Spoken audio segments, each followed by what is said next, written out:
আমরা শুরু করব সূরা ফাতিহা থেকে। সূরা ফাতিহা আমরা প্রতিদিন নামাজে সূরা ফাতিহা পড়ি এবং আমরা মোটামুটি জানি যে সূরা ফাতিহার মধ্যে আল্লাহ আমাদেরকে কি বলছেন, মোটামুটি আমরা সাধারণত সবাই জানি। এখানকার মূল আলোচ্য বিষয় বা সূরা ফাতিহার যে ৭টা আয়াত, এর মধ্যে যেটা আছে সেটা হলো আল্লাহ তাআলার কাছে আমাদের কিছু প্রার্থনা। তো সেখানে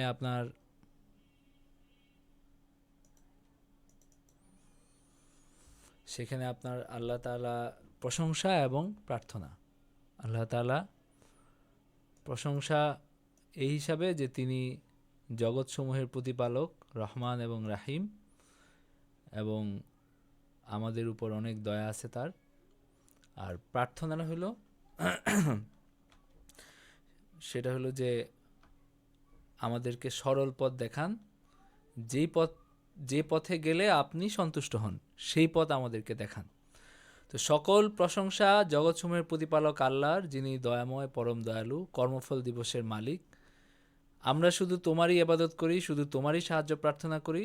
আমাদেরকে সরল পথ প্রদর্শন করুন, তাদের পথ যাদেরকে আপনি অনুগ্রহ দান করেছেন, তাদের পথ নয় যারা ক্রোধ নিপতিত ও পথভ্রষ্ট। এটা হলো সূরা ফাতিহা। তো সূরা ফাতিহার শিক্ষাগুলো কি? আপনারা কেউ বলেন যে সূরা ফাতিহার থেকে আমাদের শিক্ষা কি? কেউ নিজে থেকে বলেন। কেউ একজন বলেন। আহসান সাকিব, রাকিব, আমি দেখতেছি যে সবার উপরে। আপনি বলেন সূরা ফাতিহার আমাদের এখানে শিক্ষা কি? সালমা ইয়াসমিন, জি আপনি বলেন। আসসালামু আলাইকুম। আমরা এটা তো দোয়া হিসেবে জানি, সূরা জি ফাতিহাকে দোয়া হিসেবে জানি। এখানে শুরুতেই তো আল্লাহর মহিমা বর্ণনা করা হয়েছে। এখান থেকে জি আমরা যেটা শিখতে পারি, ছোট্ট করে যদি বলি, প্রথম কথা হচ্ছে আল্লাহর গুণগানের ব্যাপারে জানতে পারি, অর্থাৎ আল্লাহর বৈশিষ্ট্য সম্পর্কে জানতে পারি। এবং তার পরবর্তীতে আল্লাহর বৈশিষ্ট্যর সাথে সাথে আমাদের করণীয় যেমন আছে, আবার সবচেয়ে লাস্টে আছে আমরা যাতে হতাশ না হই। অর্থাৎ আল্লাহর মহিমত্তা, মানে আল্লাহ যে মহিম, এটা বর্ণনা করার পরে সবার শেষে বলা হচ্ছে আমাদেরকে সরল পথ দেখাও, এই দোয়াটা করতে শিখাচ্ছে যাতে আমরা হতাশ না হয়ে যাই। কারণ প্রথমেই বলা হচ্ছে আল্লাহ রহিম এবং আল্লাহ রহমান। তো আমার কাছে মনে হচ্ছে মোটা দাগে আমরা এইভাবে বলতে পারি। জি আমরা আল্লাহ তাআলার গুণগুলো সম্পর্কে জানি এবং তার কাছে আমরা কিছু প্রার্থনা করি। আর এখান থেকে আমরা যদি একটা করণীয় বের করতে চাই যে আমাদের করণীয় কি, তাহলে আমরা বলতে পারি যে আহ, আল্লাহর কাছে প্রার্থনা করা, আল্লাহ নিজে শিখাচ্ছেন তার কাছে কীভাবে প্রার্থনা করতে হবে, এটা আমাদের একটা করণীয়। আরেকটা করণীয় সেটা আমরা বুঝতে পারি যে ইহদিনাস সিরাতাল মুস্তাকিম সিরাতাল্লাযীনা আনআমতা আলাইহিম, নেককারদের পথে চলা, এটা আমাদের একটা করণীয়। কারণ আল্লাহ তাআলা বলছেন আমরা যেন চাই আমাদেরকে আল্লাহ যেন নেককারদের পথে পরিচালিত করেন, এবং আল্লাহ তাআলার যারা অভিশপ্ত এবং আল্লাহ তাআলার ক্রোধ যাদের উপরে আছে তাদের পথে না চলা, এটা আমাদের মানে নিষিদ্ধ একটা কাজ। তো এটা আমরা এখান থেকে দেখলাম। আচ্ছা, আপনাদের এখানে কি শুধু আপনার এটা উঠে আছে না? আচ্ছা, হলো এন্টায়ার স্ক্রিন দিয়ে দিই। আচ্ছা, এরপরে আমরা যদি সূরা বাকারা শুরু করি, এটা হলো ইসলামিক ফাউন্ডেশনের অনুবাদ। এটাই আমি রাখার সিদ্ধান্ত নিয়েছি। তো আপনারাও এটা রাখতে পারেন। এটা পিডিএফও পাওয়া যায়, আমি আপনাদেরকে পিডিএফও দিব। এটা একটা বোর্ড কর্তৃক অনুদিত, সুতরাং অন্যান্য ব্যক্তিগত অনুবাদের চেয়ে এই অনুবাদটা নির্ভরযোগ্য বেশি, এবং বোর্ডেও নির্ভরযোগ্য ওলামায়ে কেরাম ছিলেন। তো পাশাপাশি আমি তো নাখান্দা আছি। আপনাদের এখানে যদি মানে অনুবাদ বুঝতে কোনো সমস্যা হয়, সেই জায়গাগুলোতে আমরা বলবো যে এখানে আসলে কিভাবে আমরা বিষয়টাকে বুঝবো। যেহেতু আমরা প্রত্যেকদিন 10 রুকু করে পড়বো, আমাদের বিস্তারিত ব্যাখ্যায় যাওয়ার মতো সময় বা সুযোগ আমাদের নাই। আমরা শুধু অনুবাদ পড়ে যাব, বক্তব্য বুঝবো। প্রত্যেকটা রুকু শেষে আপনারাই বলবেন যে এখান থেকে আমাদের শিক্ষণীয় কী, মানে রুকুর প্রসঙ্গ উল্লেখ করা, রুকুর অনুবাদ পড়াটা আমার কাজ সবসময়, আবার আমার কাজ না, আপনারাও পড়তে পারেন রুকুর অনুবাদটা। এরপরে রুকুর শিক্ষা আলোচনা করাটা মূলত আপনাদের কাজ। এইভাবেই আমরা এটা ইনশাল্লাহ চালিয়ে যাব। এবং আমি অনুরোধ করব যে আপনারা দিনের বেলা যে কোনো সময় একবার অন্তত পড়ে আপনারা হলো ক্লাসে বসলে বেশি ফায়দা হবে আর কি। তাহলে আপনারা যে জায়গাগুলোতে বোঝা যায় না বা কোনো প্রশ্ন থাকে, সেই জায়গাগুলো আপনারা ক্লাসে উল্লেখ করলে সেটা নিয়ে আমরা আলোচনা করতে পারবো। তো এখানে আমরা যদি দেখি যে সূরা বাকারার প্রথম রুকুর আলোচ্য বিষয় কি, একটা হলো যে কোরআনে কোনো ধরনের সন্দেহ নাই। কোরআন, এখানে কোনো সন্দেহ থাকার কোনো সুযোগ নেই। কারো যদি মনে হয় যে কোরআনের কিছু জিনিস ভালো, কিছু জিনিস খারাপ, কিছু জিনিস আমি মানবো, কিছু জিনিস মানবো না, এই ধরনের কোনো সুযোগ নাই। বা কেউ যদি মনে করে যে কোরআনের কিছু বিকৃত হয়ে আমাদের কাছে আসছে, এটা ভাবার কোনো সুযোগ নাই। আল্লাহ তাআলা কোরআন হেফাজত করছেন এবং মাহফুজ রূপে তিনি আমাদের কাছে নিয়ে আসছেন, এটা আমাদের বিশ্বাস করতে হবে। নাম্বার 2 হলো এটা আল্লাহ ভীরুদের বা মুত্তাকিদের জন্য হেদায়াত। কোরআন এটা মুত্তাকিদের জন্য হেদায়াত, এবং যারা ঈমান অস্বীকার করে তাদের জন্য সতর্কবাণী কোনো উপকারে আসে না। এটা 6 থেকে 7 নম্বর আয়াত। 1 থেকে 5 নম্বর আয়াত কি? আলিফ লাম মিম, এটা এগুলোকে বলা হয় হরুফে মুকাত্তাত। এটার ব্যাখ্যা অনেকেই জানেন, আবারও বলি যে আলিফ লাম মিম এখানে সবচেয়ে মানে রাজেহ ব্যাখ্যা হলো যে আল্লাহই এটার ব্যাখ্যা ভালো জানেন। মানে এখানে কিছু ব্যাখ্যা দেওয়ার মুফাসসিরিন কেরাম অনেকে চেষ্টা করেছেন, কিন্তু সবচেয়ে উত্তম ব্যাখ্যা হলো যে আল্লাহ তাআলা ভালো জানেন। এরপর এর চেয়ে ভালো ব্যাখ্যা আর নাই, কারণ এটার সুস্পষ্ট ব্যাখ্যা কোনো হাদিসে বা কোথাও এভাবে আসে নাই যেটা আমরা মানে নিশ্চিতভাবে বলতে পারি যে এটার ব্যাখ্যা। সুতরাং আমরা এইভাবেই রেখে যাই আর কি। এটা সেই কিতাব, এতে কোনো সন্দেহ নাই, মুত্তাকিদের জন্য এটা পথনির্দেশ। যারা অদৃশ্য ঈমান আনে, সালাত কায়েম করে এবং তাদেরকে যে জীবন উপকরণ দান করিয়াছি তা থেকে তারা ব্যয় করে, এবং তোমার প্রতি যা নাজিল করা হয়েছে এবং তোমার আগে যা নাজিল করা হয়েছে তাতে তারা ঈমান আনে এবং আখিরাতে তারা নিশ্চিত বিশ্বাসী। তাহারাই তাহাদের প্রতিপালক নির্দেশিত পথে রহিয়াছে, মানে তারাই তাদের রবের নির্দেশিত পথে আছে এবং তারা সফলকাম। যারা কুফরি করেছে, তুমি তাদেরকে সতর্ক করো বা না করো, তাদের পক্ষে সবই সমান। তারা ঈমান মানে আনার নয়। সাওয়াউন আলাইহিম আনজারতাহুম আম লাম তুনজিরহুম লা ইউমিনুন, মানে তাদের উভয়টাই সমান। তাদেরকে ডাকা হোক আর না ডাকা হোক, তারা ঈমানের পথে আসবে না। আল্লাহ তাদের হৃদয় এবং কর্ণ মোহর করে দিয়েছেন, তাদের চক্ষুর উপর আবরণ আছে, চোখের উপর, এবং তাদের জন্য রয়েছে মহাশাস্তি। তাহলে এখানকার এই রুকুর আলোচ্য বিষয়টা কেউ বলেন, মানে এই রুকুর আপনার শিক্ষাগুলো কেউ বলেন। এই রুকুতে অনেকগুলো শিক্ষা আছে, এক দুইটা হলেও বলেন কেউ।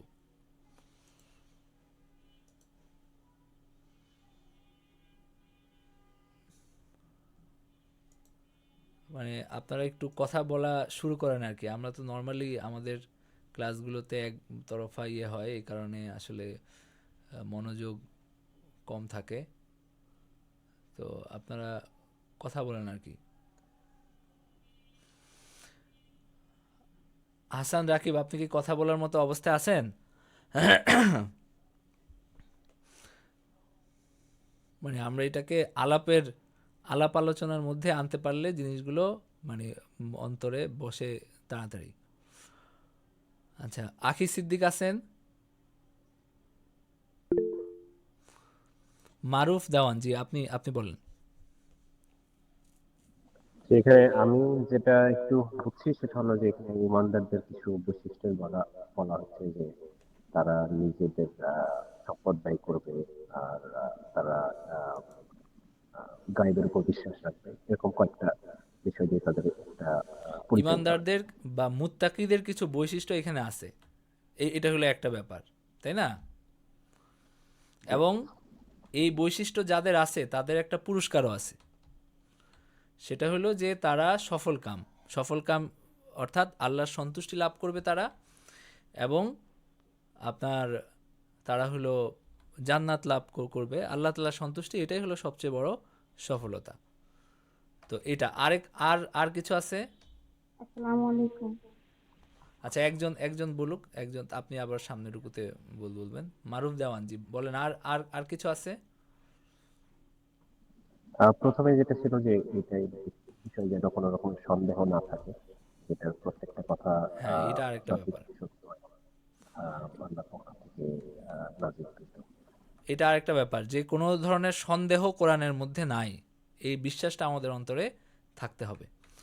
এরপরে যেটা আছে সেটা হলো কাফেরদের কথা বলা হয়েছে, কিছু কাফের যাদের অন্তরে মোহর পড়ে গেছে। আমরা আগে এভাবে আলোচনা করেছি যে মোহর পড়ে যাইতে পারে যখন মানুষ গুনাহ বেশি করে, এবং মানুষ যখন সত্য বুঝার পরেও সেটাকে প্রত্যাখ্যান করে বারবার, তখন অন্তরে মোহর পড়ে যাইতে পারে।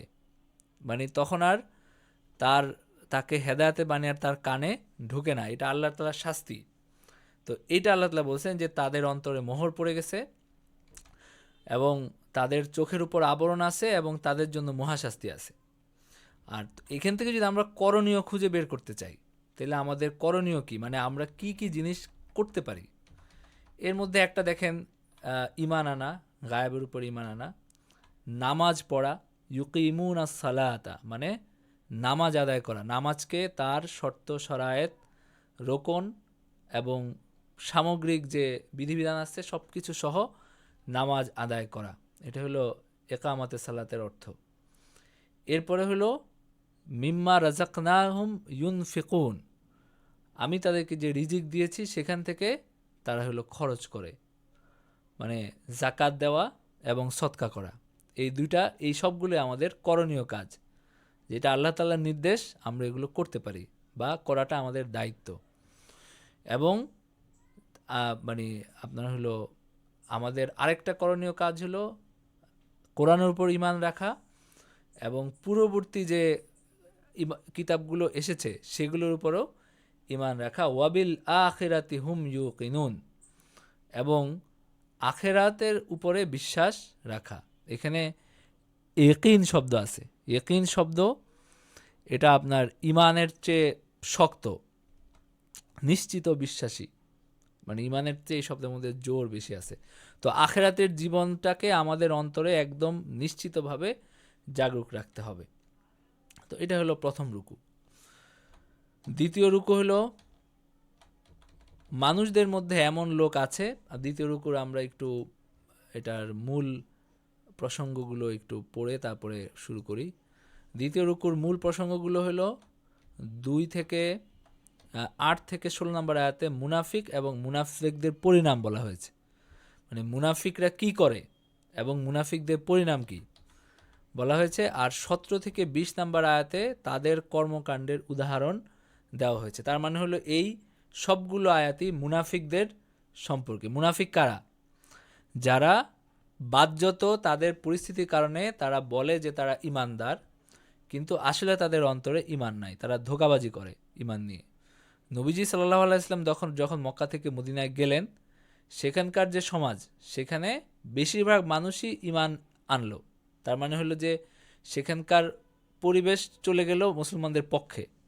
যেমন মক্কায় ছিল মুশরিকরা সংখ্যাগরিষ্ঠ, মদিনায় হয়ে গেল মুসলমানরা বেশি শক্তিশালী এবং বেশি সংখ্যাগরিষ্ঠ। তখন একদল মানুষ তারা ঈমান না থাকা সত্ত্বেও তারা ঈমান জাহির করলো যে আমাদের ঈমান আছে, কিন্তু আসলে তাদের ঈমান নাই।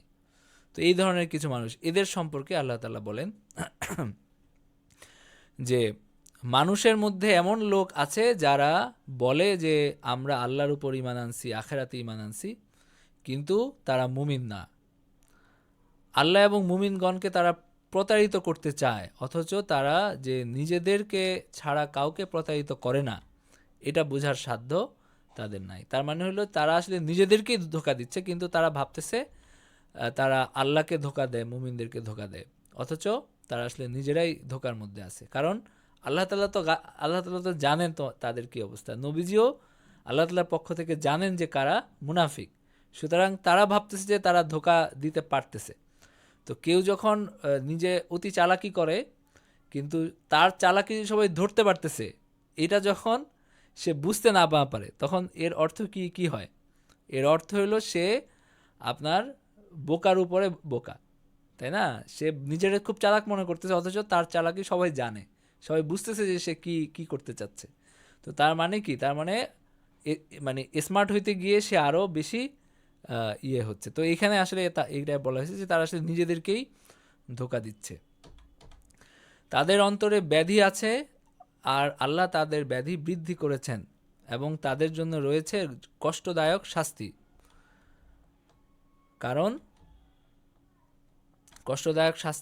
কারণ তারা মিথ্যাবাদী। মানে এই মিথ্যা যে রচনা তারা করছে, এই মিথ্যার জগৎ, এটার জন্য আল্লাহ তাআলার কাছে তাদের অন্তরে শাস্তি আছে। আর তাদের অন্তরে ব্যাধি আছে, ফি কুলুবিহিম মারাদুন ফাজাদাহুমুল্লাহু মারাদা, তাদের ব্যাধি আল্লাহ তাআলা বৃদ্ধি করে দিয়েছেন। এটার অর্থ কি? এটার অর্থটা হলো যে তাদের অন্তরে যে আপনার অবিশ্বাস বা কপটতা আছে, সেটাকে আল্লাহ তাআলা বৃদ্ধি করে দিয়েছেন। যত বেশি আপনার হলো কোরআন নাজিল হয়, যত বেশি আপনার হলো মুসলমানদের উন্নতি হয়, তত বেশি তাদের এই কপটতা বৃদ্ধি পায়। সেটা এখানে বলা হয়েছে। তাদের জন্য যন্ত্রণাদায়ক শাস্তি আছে, সেটা আল্লাহ তাআলা বললেন। আর তাদেরকে যখন বলা হয় পৃথিবীতে অশান্তি সৃষ্টি করো না, তখন তারা বলে আমরাই শান্তি স্থাপনকারী। তারা নিজেদেরকে খুব শান্তিকামী, নিজেদেরকে তারা খুব একেবারে মানে সুশীল হিসাবে তারা মনে করে যে এই লোকগুলা এরা তো বিশৃঙ্খলা সৃষ্টি করতেছে, আমরা সবাইকে রক্ষা করতেছি। এই ধরনের একটা গার্ডিয়ান ভাব তাদের মধ্যে ছিল, যে তারা ভাবতো যে তারা শান্তির পক্ষে, তারা সংঘাত চায় না। হ্যাঁ, এই ধরনের একটা ব্যাপার তাদের মধ্যে ছিল। আলা ইন্নাহুম হুমুল মুফসিদুন ওয়ালা কিল্লা ইয়াশউন, কিন্তু আল্লাহ তাআলা বলেন যে তারাই অশান্তি সৃষ্টিকারী, কিন্তু তারা বুঝে না। যখন তাদেরকে বলা হয় যে সবাই যেভাবে ঈমান আনছে তোমরাও তাদের মতো ঈমান আনো, তারা বলে যে নির্বোধরা যেভাবে ঈমান আনছে সেভাবে আমরা ঈমান কেমনে আনি? মানে তারা নিজেদেরকে এলিট মনে করতো আর অন্যদেরকে মনে করতো নির্বিবোধ, তারা বোকাশোকা। কিন্তু তারা খুব চালাক, খুব বুদ্ধিমান। এই কারণে আল্লাহ তাআলা বলেন যে তারাই নির্বোধ, কিন্তু তারা জানে না। যখন তারা মুমিনদের সংস্পর্শে আসে তখন বলে যে আমরা ঈমান এনেছি, আর যখন তারা নিভৃতে তাদের শয়তানদের সাথে মিলিত হয়, মানে তাদের যে আপনার যে গুরুরা আছে তাদের সাথে যখন মিলিত হয়, তখন হলো তারা বলে যে আমরা তো তোমাদের সাথেই রয়েছি, আমরা শুধু তাদের সাথে ঠাট্টা তামাশা করে থাকি। আল্লাহ তাদের সাথে তামাশা করেন এবং তাদেরকে তাদের অবাধ্যতায় বিভ্রান্তের মতো ঘুরে বেড়ানোর অবকাশ দেন।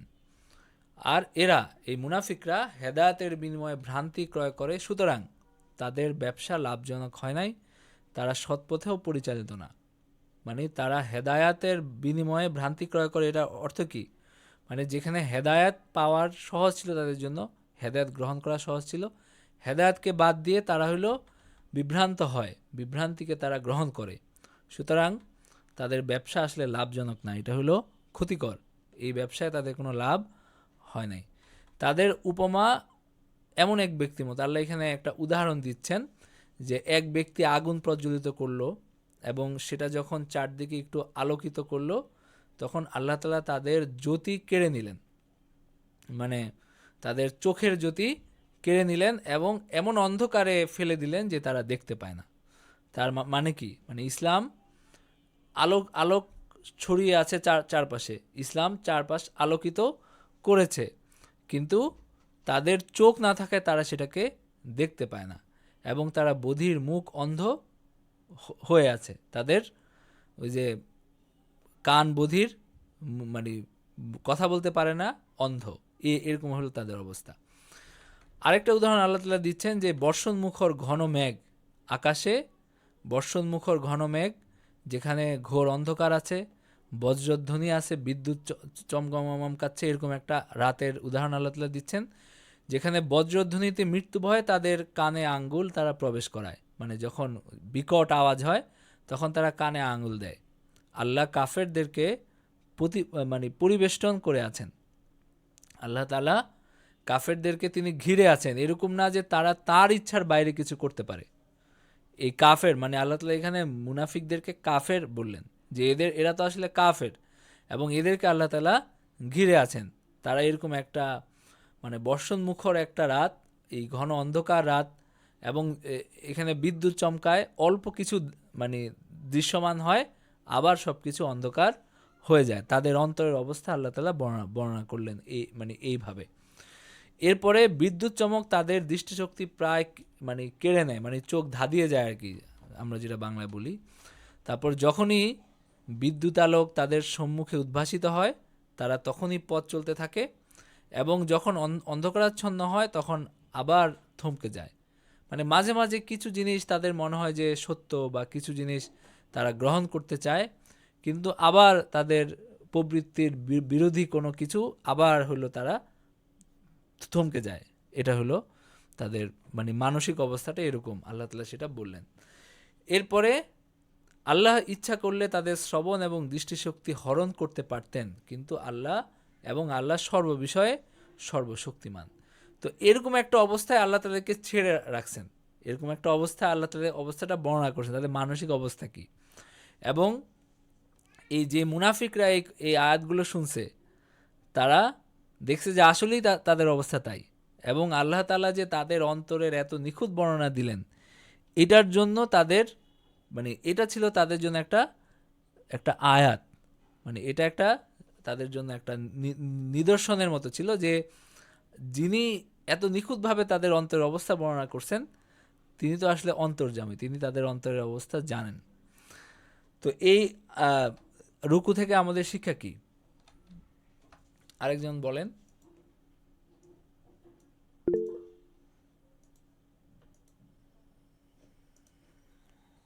জি আসসালামু বলেন। আলাইকুম। জি বলেন। এটা হচ্ছে মূলত প্রথম দিকে যে মুনাফিকদের পরিচয়, যে তারা আসলে মুখে একটা বলে, মনে আসলে আল্লাহর বিরোধিতা পোষণ করে থাকে, এবং তারা ভাবে যে এটা করে তারা দুনিয়াবিতে অনেকটা সফলকাম হয়েছে, কিন্তু প্রকৃতপক্ষে তারা আসলে নিজেদের ক্ষতি নিজেরা করতেছে। তারা মুনাফিকি করার কারণে আসলে আল্লাহর কোনো লাভ ক্ষতি নেই, এবং আমরা যারা ঈমান আনি এবং যারা আনি না, তাদের হয় লাভ বা ক্ষতি দুটোই আমাদের জন্যই। যে ঈমান আনার সুফলটা আমরাই পাবো, আর ঈমান ত্যাগ করলে সেটা ক্ষতিফলটা আমাদেরকেই আসলে ভোগ করতে হবে। এবং আর মুনাফিকরা যে আমরা অনেক সময় যে করি যে হ্যাঁ, ওই ও মুনাফিক, তো আল্লাহ তো ওকে এখানেই বিচার শাস্তিটা দিতে পারে, কেন দেয় না? আসলে আল্লাহ ঘোষণা করছে যে ওদেরকে রশি ঢিল দিয়ে দিচ্ছে, যে তারা বেশি করে যেন পাপের বোঝাটা ভারী করতে পারে, এবং তাদেরকে যেন আল্লাহ শক্ত করে পাকড়াও করতে পারে। এজন্য এখানে মুমিনদের মন খারাপের কিছু নাই যে মুনাফিকরা ভালো আছে বা তাদের শাস্তি হচ্ছে না। এটা আসলে তারাই নিজেদের জন্য যে খারাপ জিনিস ক্রয় করছে, তারা ভালো জিনিসের বিনিময়ে তারা নিজেদের শাস্তি ক্রয় করে নিচ্ছে, এটাই আর কি এখানে বলা হচ্ছে। আচ্ছা, হ্যাঁ, এটা এবং চমৎকার হেদায়েত উনি দেওয়ার মালিক বলছেন। একমাত্র জি আল্লাহ। জি জি। তো মোটামুটি এইটাই আসলে যে এখানে আল্লাহ তাআলার তো কোনো লাভ নাই, মানে আল্লাহ তাআলার উপরে বিশ্বাস আমরা যদি আনি, তাতেও তার কোনো লাভ নাই, আমরা অবিশ্বাস করলেও তার কোনো ক্ষতি নাই। এটা সব কিছুই আসলে আমাদের আমাদের মানে কর্মফল আমাদেরকে ভোগ করতে হবে। আমরা ভালো করলে আমরা ভালো পাবো, খারাপ করলে খারাপ পাবো, বিষয়টা এরকম। এবং এই সুরটা এই আয়াতগুলোর মধ্যে আছে। আর এখান থেকে যদি আমরা করণীয় একটা খুঁজতে চাই, তাহলে আমরা একটা করণীয় করতে পারি, সেটা হলো যে আপনার কপটতা পরিহার করা। মানে এই আপনার হলো মুখে এক মনে এক, এই ধরনের কপটতাকে পরিহার করা। এবং আল্লাহ তাআলা কোরআনকে আপনার আলো হিসাবে উপস্থাপন করছেন। আমাদের উচিত যে এই আলোকে গ্রহণ করতে শেখা এবং এই আলোকে গ্রহণ করা, মানে এটাকে আপনার হলো মানে এটাকে হলো আত্মস্থ করার চেষ্টা করা, বুঝার চেষ্টা করা। তো এইটা আমরা করণীয় হিসাবে আমরা নিতে পারি আর কি। 3 নাম্বার রুকু, এটার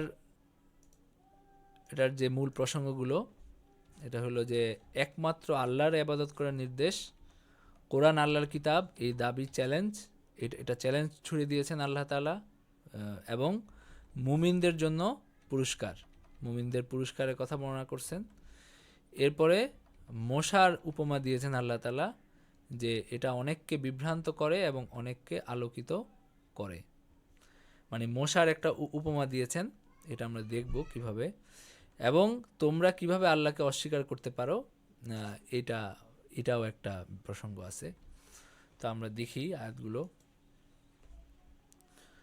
আল্লাহ তাআলা বলেন যে তোমরা, হে মানুষ, তোমরা সেই প্রতিপালকের ইবাদত করো যিনি তোমাদেরকে ও তোমাদের পূর্ববর্তীগণকে সৃষ্টি করেছেন যাতে তোমরা মুত্তাকি হতে পারো, এবং তিনি পৃথিবীকে তোমাদের জন্য বিছানা এবং আকাশকে ছাদ করেছেন, এবং আকাশ থেকে পানি বর্ষণ করে তোমাদের জন্য জীবিকার জন্য ফলমূল উৎপাদন করেন। সুতরাং তোমরা জেনে শুনে কাউকে আল্লাহ তাআলার সমকক্ষ যেন না বানাও। এই যে আল্লাহ তাআলা তোমাদেরকে রিজিক দিচ্ছেন, রিজিক আমরা প্রতিদিন এটার মুখাপেক্ষী আমরা থাকি, এবং আমরা দেখি যে এটা আমাদের জন্য যে ব্যবস্থা করা হচ্ছে, বৃষ্টি হচ্ছে, রোদ উঠছে, আমাদের ফসল ফলছে, এটা ওই যে জাগতিক যেই সমস্ত প্রভু আমরা অনেকে যে শিরকগুলো করে এদের আসলে এখানে কোনো অবদান নাই, এটা আমরা ভালো করে বুঝি। তো আল্লাহ তাআলা বলেন যে আল্লাহ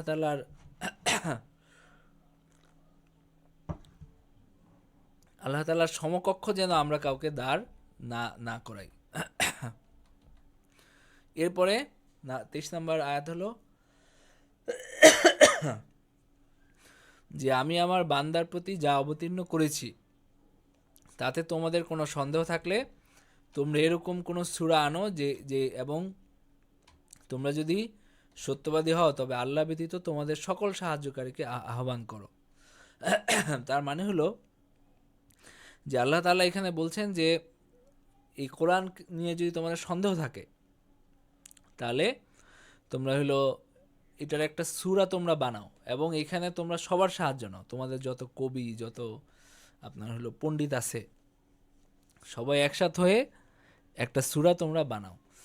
তো অনেকের কাছে মনে হতে পারে যে এরকম চ্যালেঞ্জ আসলে এটার ইয়েটা কি, মানে এটা তো একটা সূরা তো বানানোই যায়, কিন্তু আপনার কোরআনের যে ভাষা এবং কোরআনের যে আপনার হলো সরলতা, সব দিক মিলে এটা আসলে মানে বিশেষ করে আরবি যে কোরআন, এটাকেই মুজিজা বলা হয়। তো এটা এমন একটা জিনিস যে আরবিতে আপনারা অনেক কবিতা, যারা আরবি বুঝেন দেখবেন যে অনেক কবিতা আছে, অনেক গদ্য আছে, কিন্তু কোরআনের মতো কিছু আর নাই। মানে আরবি অনেক কবিতা আছে, কবিতা আরবি কবিতার মতো হয়। নবীজির যুগে যে সমস্ত কবিতা লেখা হইতো সেটাও এখনও আপনারা দেখতে পারেন, পাওয়া যায় যে ওই সময়ে কবিতা কেমন লেখা হইতো, আর ওই সময়ে আপনার হলো গদ্য কেমন লেখা হইতো। গদ্য তো আসলে লেখার সেভাবে প্রচলন ছিল না, কিন্তু কোরআন এমন এক জিনিস যেটা কবিতাও না, যেটা গদ্যও না। এবং আরেকটা বিষয় হলো কোরআনের যে সমস্ত মুজিজাগুলো আছে, যেমন এই যে আপনার একটু আগে আমরা পড়লাম যে আপনার হলো তাদের অন্তরের অবস্থা আল্লাহ তাআলা বর্ণনা করলেন, এরকম আরও অনেক মুজিজা কোরআনের আছে, গায়েবের বিষয়ে সংবাদ দেওয়া। এবং ওই যে আপনার হলো যেটা আমরা যারা নিয়মিত ক্লাস করেন তারা জানেন, আমরা সূরা বাকারার মধ্যে পড়ে গেছি যে আল্লাহ তাআলা বলছেন তোমরা এখন মৃত্যু কামনা করো, তোমাদের মৃত্যু হবে।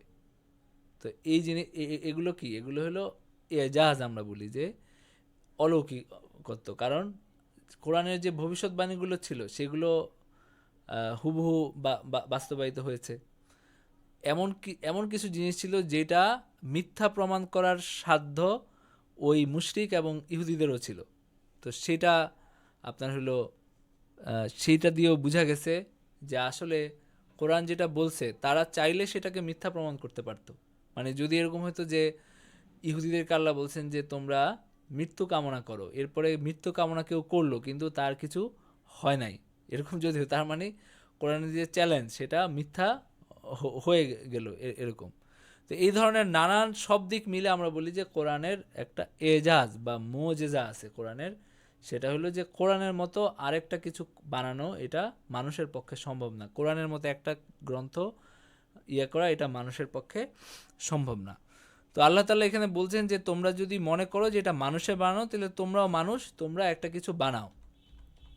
যদি তোমরা সেটা না বানাও তাহলে, এবং আল্লাহ বলছেন ফা ইল্লাম তাফআলু ওয়ালান তাফআলু, এবং কখনোই তোমরা করতে মানে করার সাধ্য তোমাদের নাই। এবং আসলেই কিন্তু হয় নাই এরকম, মানে আসলেই কেউ চ্যালেঞ্জ গ্রহণ করে একটা যে সূরা বানাবে বা একটা কোরআন বানাবে এটা হয় নাই।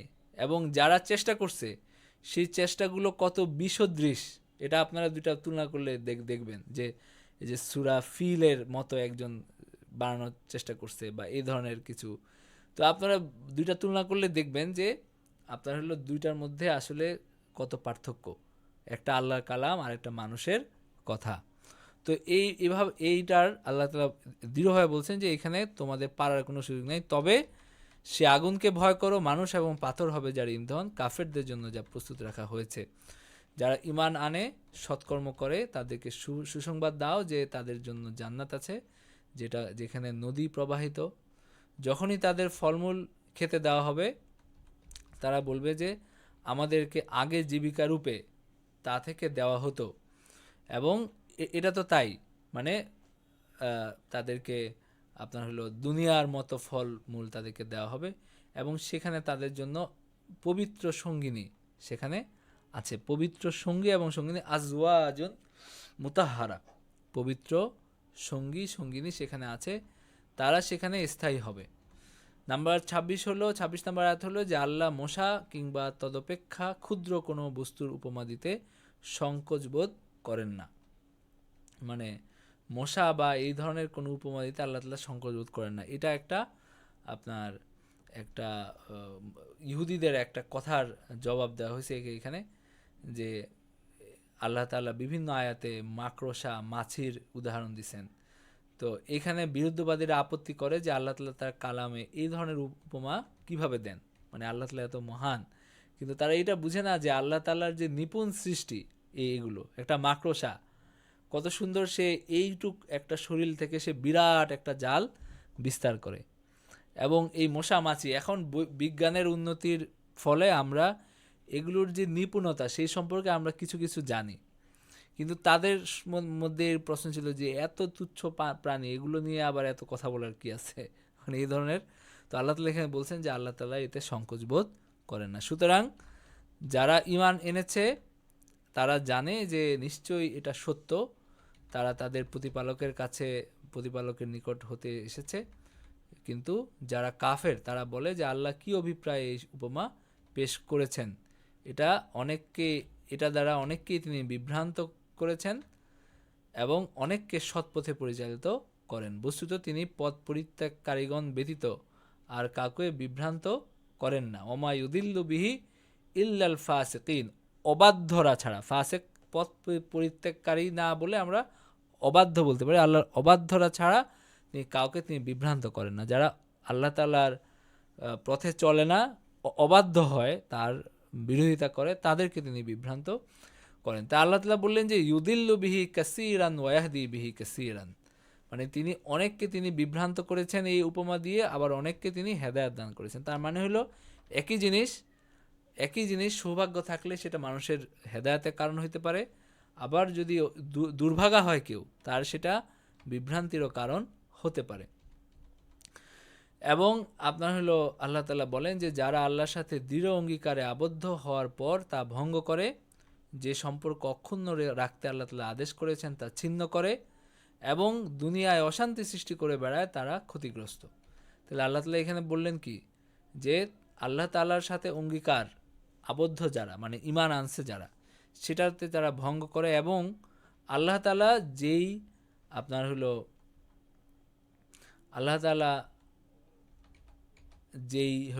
যেই সম্পর্ক রাখতে নির্দেশ দিয়েছেন, মানে কি, মানে আত্মীয়তার সম্পর্কের কথা এখানে বলা হচ্ছে। যে সম্পর্ক আল্লাহ তাআলা অক্ষুণ্ণ রাখতে, অটুট রাখতে নির্দেশ দিয়েছেন, সেটা তারা ছিন্ন করে এবং দুনিয়ায় অশান্তি সৃষ্টি করে বেড়ায়, তারা ক্ষতিগ্রস্ত। তো তার মানে হলো এখানে আল্লাহ কুফরির সাথে আত্মীয়তার সম্পর্ক ছিন্ন করাটাকে তিনি যুক্ত করছেন। তো তার মানে আমরা বুঝতে পারি যে এটা আসলে বড় একটা অন্যায় কাজ এবং খারাপ কাজ। তারপরে আল্লাহ তাআলা বলেন যে তোমরা কিভাবে আল্লাহকে অস্বীকার করো অথচ তোমরা ছিলে প্রাণহীন, তিনি তোমাদেরকে জীবন্ত করেছেন, আবার তোমাদের তিনি মৃত্যু ঘটাবেন এবং পুনরায় তিনি জীবন্ত করবেন, পরিণামে তার দিকেই তোমাদেরকে ফিরিয়ে আনা হবে। তিনি পৃথিবীর সব কিছু তোমাদের জন্য সৃষ্টি করেছেন, তৎপর তিনি আকাশের দিকে মনোসংযোগ করেন এবং তিনি সপ্তাকাশে তিনি ইস্তাওয়া ইলাস সামাই, তিনি ফাসাওয়াহুন্না সাওয়া সামাওয়াত, তিনি সেটাকে সপ্তাকাশে বিন্যস্ত করেন। মানে তিনি আকাশের দিকে মনোযোগ দেন এবং সেখানে সপ্তাকাশ তিনি নির্মাণ করেন।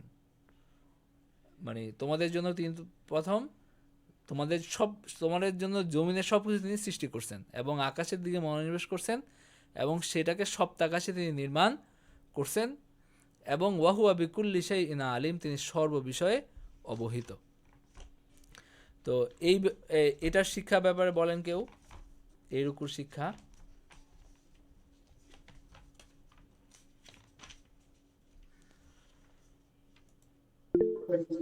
জি, আল্লাহর ইবাদত করা, শিরক বর্জন করা, আর কোরআনের সত্যতার উপর বিশ্বাস স্থাপন করা, আর পরকালের জন্য প্রস্তুতি নেওয়া, আর মুত্তাকিদের বিশ্বাস হিসেবে অদৃশ্য বিশ্বাস, বৈশিষ্ট্য মুত্তাকিদের অদৃশ্য বিশ্বাস, সালাত কায়েমে এবং দান সাদাকা করার উপর গুরুত্ব আরোপ করা, এটা আর হলো আমাদের প্রথম রুকুর শিক্ষা। আপনি বলছেন আপনি তৃতীয় রুকুতে থাকেন আর কি, তৃতীয় রুকু আমরা পড়লাম মাত্র, তৃতীয় আচ্ছা রুকুতে। তৃতীয় জি, আচ্ছা তৃতীয় তৃতীয় রুকুতে বলা হয়েছে আল্লাহ আমাদের জন্য পৃথিবীকে বানিয়েছেন বিছানা আর আকাশকে ছাদ, আর এখানকার যে শিক্ষাটা কি, পৃথিবীতে যে মানে আমাদের ফলগুলা করণীয় বা শিক্ষা কি?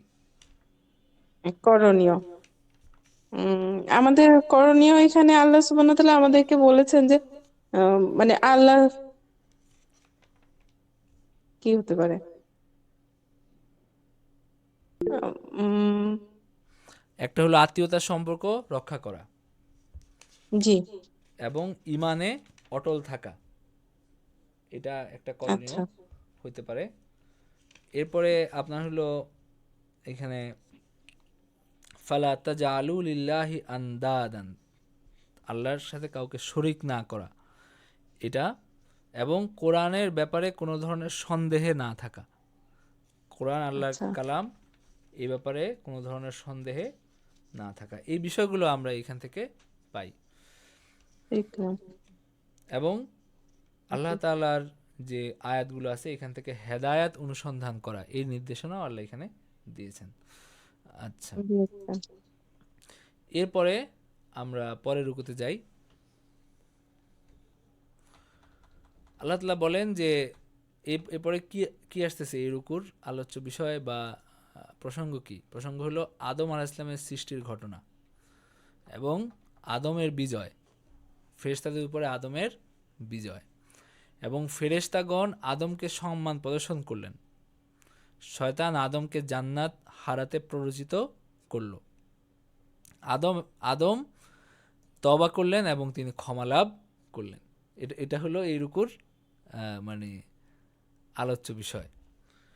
তো আমরা প্রথম থেকে দেখি যে স্মরণ করো যখন তোমার প্রতিপালক ফেরেশতাদের বললেন যে আমি পৃথিবীতে প্রতিনিধি সৃষ্টি করছি, মানে আমি খলিফা, পৃথিবীতে আমার প্রতিনিধি সৃষ্টি করছি। তারা বলল আপনি কি সেখানে এমন কাউকে সৃষ্টি করবেন যে অশান্তি ঘটাবে, রক্তপাত করবে? আমরাই তো আপনার প্রশংস, স্তুতিগান ও পবিত্রতা ঘোষণা করি, মানে আমরা আপনার সারাদিন আপনার তসবিহ করি, আমাদেরকে বাদ দিয়ে পৃথিবীতে কেন আপনি হলো আবার এরকম কাউকে? এটা তারা বলছেন কেন? কারণ জিন জাতি পৃথিবীতে এই ধরনের কাজ করছে, তারা একেবারে যুদ্ধ, রক্ত, দাঙ্গা হাঙ্গামা করে মানে একেবারে অস্থির করে ফেলছে। তো এটা তারা বললেন যে এই ধরনের কাউকে তো আসলে করার, আমরাই তো আছি আপনার পবিত্রতা বর্ণনা করার জন্য। কিন্তু আল্লাহ তাআলা বললেন যে নিশ্চয়ই আমি যেটা জানি তোমরা সেটা জানো না। আল্লাহ তাআলার ইচ্ছা তিনি পৃথিবীতে এমন একটা জাতি তিনি সৃষ্টি করবেন যারা আল্লাহ তাআলার নিজের ইচ্ছায়, নিজের প্রেম এবং ভালোবাসায়, নিজের ভয়ে আল্লাহ তাআলার আনুগত্য করবে, তাকে অস্বীকার করার ক্ষমতা থাকা সত্ত্বেও। তো আল্লাহ তাআলা সেটা চান, তিনি সেটা করবেন। এবং তিনি তার মানে আদমকে সৃষ্টি করলেন এবং তিনি আদমকে তিনি যাবতীয় মানে নাম শিক্ষা দিলেন। যাবতীয় আল্লাহ তাআলা কি শিক্ষা দিয়েছেন আল্লাহ তাআলা ভালো জানেন। এখানে তিনি বলেছেন নাম, অনেকে বলেছেন যে বস্তুর বৈশিষ্ট্য আল্লাহ তাআলা শিক্ষা দিলেন। তারপর তিনি ফেরেশতাদের সামনে প্রকাশ করলেন এবং বললেন যে এই সমুদ্রের নাম আমাকে বলো। তখন ফেরেশতারা আমাকে বলো যদি তোমরা সত্যবাদী হও। তখন ফেরেশতারা বলল আপনি মহান পবিত্র, আপনি আমাদেরকে যেটা শিক্ষা দিয়েছেন তাছাড়া আমাদের তো কোনো জ্ঞান নাই, আমরা মূলত আপনি জ্ঞানময় প্রজ্ঞাময়। তখন তিনি বললেন হে আদম, মানে আল্লাহ তাআলা বললেন যে তাদেরকে এই বস্তুগুলোর নাম বলে দাও। তখন আদম আলাইহিস সালাম বলে দিলেন যে তখন আল্লাহ তাআলা বললেন আমি কি তোমাদেরকে বলি নাই যে আকাশমণ্ডল এবং পৃথিবীর অদৃশ্য বস্তু সম্বন্ধে আমি নিশ্চিতভাবে অবহিত এবং তোমরা যা ব্যক্ত করো বা গোপন রাখো তাও আমি জানি। মানে আল্লাহ তাআলার ইচ্ছা তিনি একটা জাতি সৃষ্টি করবেন যারা ফেরেশতাদের চেয়েও শ্রেষ্ঠ হইতে পারে, আবার তারা হলো একদম অধমের অধম হইতে পারে, চতুষ্পদ জন্তুর চেয়েও খারাপ হইতে পারে, আবার ফেরেশতাদের চেয়েও শ্রেষ্ঠ হইতে পারে। তার মানে সর্বোৎকৃষ্ট এবং সর্বনিকৃষ্ট হওয়ার ক্ষমতা, হওয়ার মতো সম্ভাবনা এই জাতের মধ্যে আছে। তো এখানে আল্লাহ তাআলা বললেন যে তোমরা জানো না। এরপরে ফেরেশতাদেরকে মানে আল্লাহ তাআলা বললেন যে আমি যখন ফেরেশতাদেরকে বললাম যে আদমকে সেজদা করো, মানে আল্লাহ তাআলা প্রতিষ্ঠা করতে চাচ্ছেন যে এই আদম আমার মানে সৃষ্টির মধ্যে সর্বশ্রেষ্ঠ। তো ফেরেশতাগণ তিনি আল্লাহর একটা শ্রেষ্ঠ সৃষ্টি, তিনি তাদেরকে বললেন যে তাকে সেজদা করো। তখন সেখানে সবাই সেজদা করলো, কিন্তু শয়তানকে বাদ দিয়ে ইবলিসকে বাদ দিয়ে সে অহংকার করলো যে আমি সে যদিও মানে শয়তান ছিল না, ফেরেশতা ছিল না, জিন ছিল, সে জিন জাতির। তো সে বলল যে আমি আগুন দিয়ে আমাকে সৃষ্টি করা হয়েছে, আমি বেশি শ্রেষ্ঠ। তো এইভাবে শয়তান হলো আল্লাহর বাধ্য না হয়ে বিরোধিতা করলো এবং সে হলো অভিশপ্ত হলো আর কি, সে অমান্য করলো এবং অহংকার করলো, সুতরাং সে কাফেরদের অন্তর্ভুক্ত হলো। এবং আমি বললাম হে আদম তুমি এবং তোমার স্ত্রী জান্নাতে বসবাস করো, যেখানে ইচ্ছা সেখানে যাও, তোমরা এই একটা নির্দিষ্ট জিনিস নিষেধ করে দেওয়া হয়েছে যে এই বৃক্ষের কাছে যেন না যাও, আর বাকি সব কিছু করো, খালি এইটা যেন না করো। তারপরে কেউ যদি এই বৃক্ষের নিকটবর্তী হয় সে এটা অন্যায়কারী হবে। কিন্তু শয়তান তাদেরকে পদস্খলন ঘটাইল এবং যেখানে তারা ছিল, মানে জান্নাতে তারা ছিল, সেখান থেকে তাদেরকে বহিষ্কার করলো।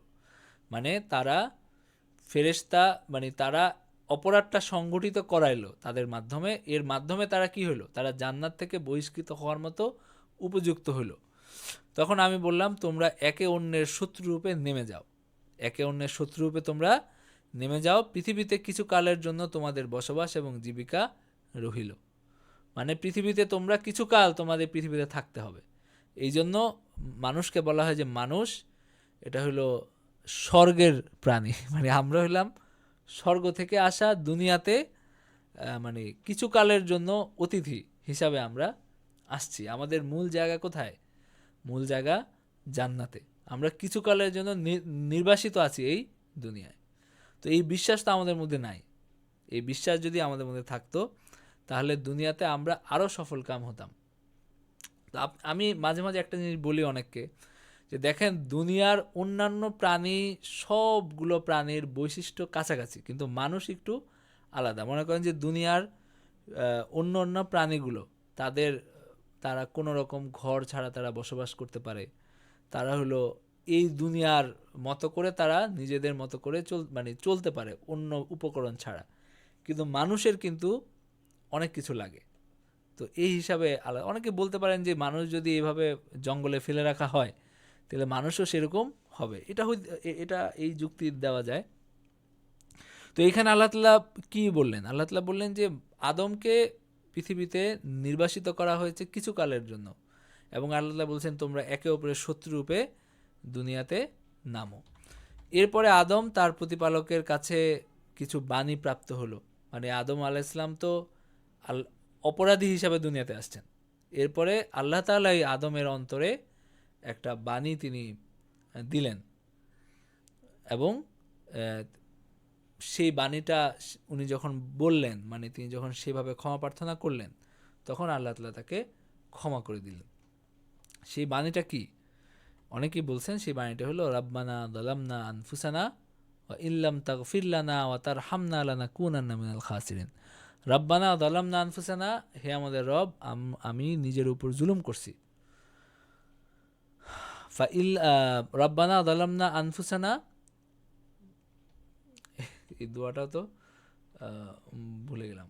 রাব্বানা যালামনা আনফুসানা রব্বানা যালামনা আনফুসানা ওয়া ইল্লাম তাগফির ওয়া লানা ওয়া ইল্লাম তাগফির তারহামনা লানা ওয়া ওয়া তারহামনা তারহামনা লানাকুনান্না লানাকুনান্না মিনাল মিনাল খাসিরিন। খাসিরিন। মানে যদি আপনি আমাদেরকে ক্ষমা না করেন, যদি আমাদের উপর দয়া না করেন, তাহলে আমরা ক্ষতিগ্রস্তদের অন্তর্ভুক্ত হব। এই দোয়াটা অনেকেই বলছেন আর কি। এই দোয়াটা, এই যেটা কথা আল্লাহ বলছেন ফাতালাক্কা আদমু মির রাব্বিহি কালিমাতিন, তিনি কিছু কালেমা লাভ করলেন, সেটা হলো এই দোয়াটা। এরপরে আল্লাহ তাআলা বলেন যে তোমরা সকলে এই স্থান থেকে নেমে যাও, জান্নাত থেকে। পরে যখন আমার পক্ষ থেকে তোমাদের কাছে সৎপথের কোনো নির্দেশ আসবে, তখন তোমরা আমার সৎপথের নির্দেশ অনুসরণ করবে, তাদের কোনো ভয় নাই এবং তারা দুঃখিত হবে না। মানে আল্লাহ তাআলা বললেন যে তোমাদের কিছু কালের জন্য কি করতে হবে, দুনিয়াতেই থাকতে হবে, এবং যখন তোমাদের কাছে আমার নবী আসবে, আমার ওহী আসবে, তখন সেটা তোমরা অনুসরণ করবা। যদি অনুসরণ করতে পারো তাহলে তোমাদের কোনো ভয় নাই। আর যারা কুফরি করে এবং আমার নিদর্শন সমূহকে অস্বীকার করে, তারাই অগ্নিবাসী এবং তারা সেখানে স্থায়ী হবে। তো এখান থেকে আমাদের শিক্ষাগুলো কি বলেন তো কেউ? এই আপনার 4 নম্বর রুকু থেকে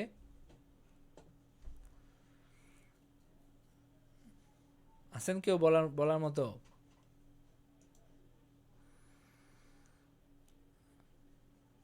আজম খান বলেন।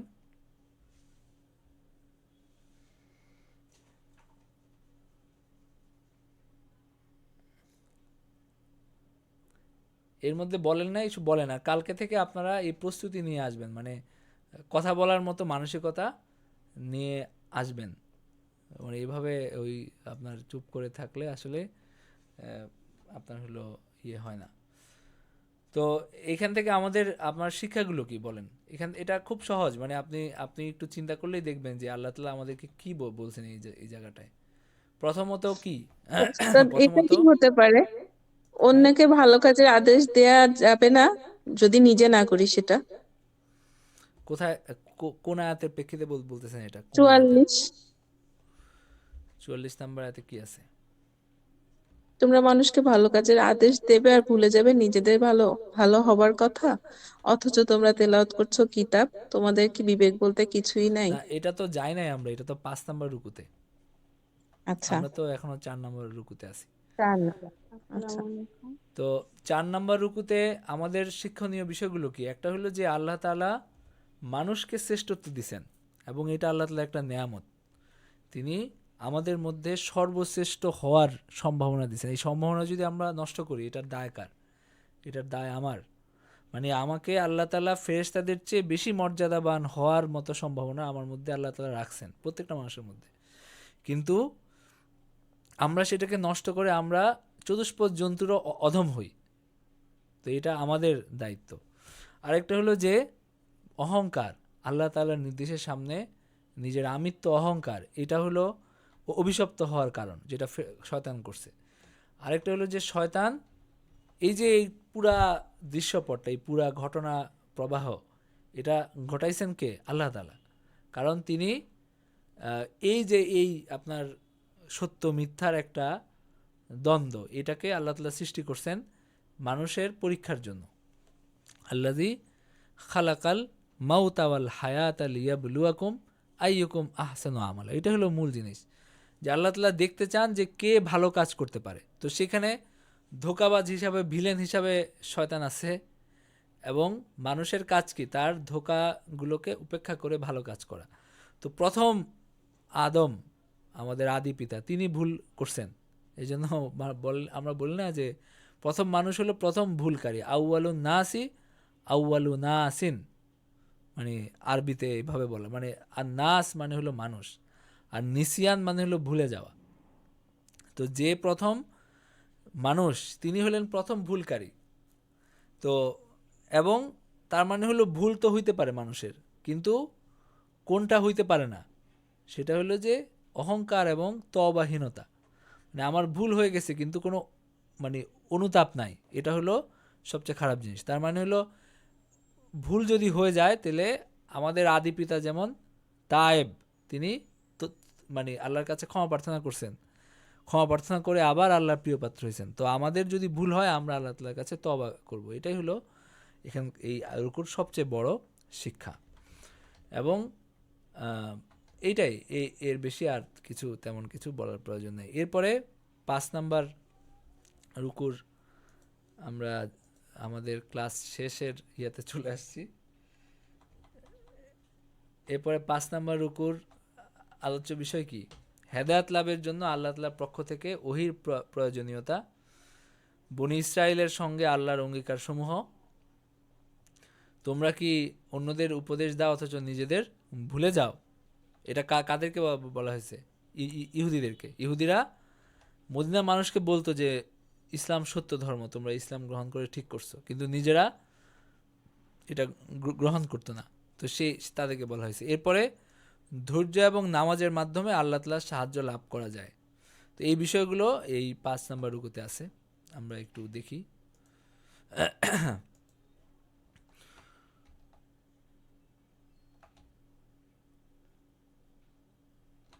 হে বনী ইসরাইল, আমার সেই অনুগ্রহকে তোমরা স্মরণ করো যার মাধ্যমে আমি তোমাদেরকে অনুগৃহীত করিয়াছি, এবং আমার সঙ্গে তোমাদের অঙ্গীকার পূর্ণ করো, আমিও তোমাদের সঙ্গে আমার অঙ্গীকার পূর্ণ করব, আর তোমরা শুধু আমাকেই ভয় করো। আল্লাহ তাআলা বনী ইসরাইলকে বলছেন, মানে আল্লাহ নবীজি সাল্লাল্লাহু আলাইহি ওয়াসাল্লাম যখন মদিনায় হিজরত করলেন, সেখানে মুনাফিকদের কথা বলা হলো একটু আগে। মুনাফিক একটা সম্প্রদায় ছিল, আরেকটা সম্প্রদায় ছিল ইহুদি, যারা এখানে এসে বসতি স্থাপন করছিল শেষ নবীকে পাওয়ার জন্য। এটা হলো সবচেয়ে মানে মর্মান্তিক ব্যাপার আর কি। তারা নিজেরা বসতি স্থাপন করছিল এসে শেষ নবী এখানে আসবেন, তারা ঈমান আনবে এই জন্য। কিন্তু যখন শেষ নবী আসলেন, তারা যারা অপেক্ষায় ছিল তারা ভাবতো কি? তারা ভাবতো যে শেষ নবী তাদের মধ্যে আসবেন, তাদের একজন হবেন। তো তার মাধ্যমে তারা পুরা আরবের উপর রাজত্ব মানে প্রতিষ্ঠা করবে। তারা এরকম হুমকি দিত মানুষকে যে যেদিন আমাদের এই মাউদ যেদিন আসবেন, মানে প্রতিশ্রুত ব্যক্তি যেদিন আসবেন, আমরা তোমাদের শিক্ষা দিয়ে ছাড়বো, এই ধরনের হুমকি তারা দিত। তো এই বনি ইসরাইল আর বনি ইসমাইল, এই দুইটার মধ্যে পার্থক্যটাও আপনারা বুঝেন। বনি ইসমাইল মানে হযরত ইব্রাহিম আলাইহিস সালামের 2 সন্তান, একজন হলো বনি ইসরাইল মানে ইয়াকুব আলাইহিস সালামের সন্তান। হযরত ইব্রাহিম আলাইহিস সালামের নিজের মানে প্রকৃত স্ত্রী মানে কি? মানে বড় স্ত্রী, মানে যিনি স্বাধীন স্ত্রী বা তার জীবন সঙ্গী যাকে বলা যায়, আসল জীবন সঙ্গী যাকে বলা যায়, সারা। তার ছেলে হলেন হযরত ইসহাক আলাইহিস সালাম। আর ইসমাইল আলাইহিস সালাম কি? ইসমাইল আলাইহিস সালাম হলেন হাজেরার সন্তান, হযরত ইব্রাহিম আলাইহিস সালামের, যিনি দাসী হিসাবে প্রথম আসছিলেন হযরত ইব্রাহিম আলাইহিস সালামের কাছে। হযরত সারাকে দিছিলেন এক বাদশা, সেখান থেকে হযরত ইব্রাহিম আলাইহিস সালামের স্ত্রী হয়েছেন। তো সেই হিসাবে কি মানে তারা একটু কুলীন না, তারা এলিট, মানে তারা উচ্চ বংশ, এই বনি ইসরায়েলের সন্তান যারা। তো ইসরায়েলের সন্তান, আরেকটা কোরাইশটা ছিল ইসমাইলের সন্তান, মানে হযরত ইসমাইল আলাইহিস সালামের বংশধর। আর এই ইহুদিরা ছিল হযরত কি যেন বলে, আরব ছিল আপনার ধরেন ইসমাইল আলাইহিস সালামের বংশধর, কোরাইশ এবং আরও অনেক গোত্র। আর বনি ইসরাইল তারা হলো হযরত ইসহাক আলাইহিস সালামের বংশধর।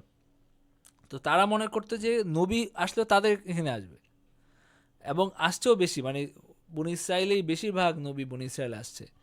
তো তারা ভাবতো যে নবী আসলে তাদের এখানে আসবে, তাদের বাইরে আর কোনো কাউকে নবী মানা, এবং তারা নিজেদেরকে মনে করতো পবিত্র, আল্লাহর ছেলে, এবং তারা একেবারে অনেক বেশি সম্মানিত।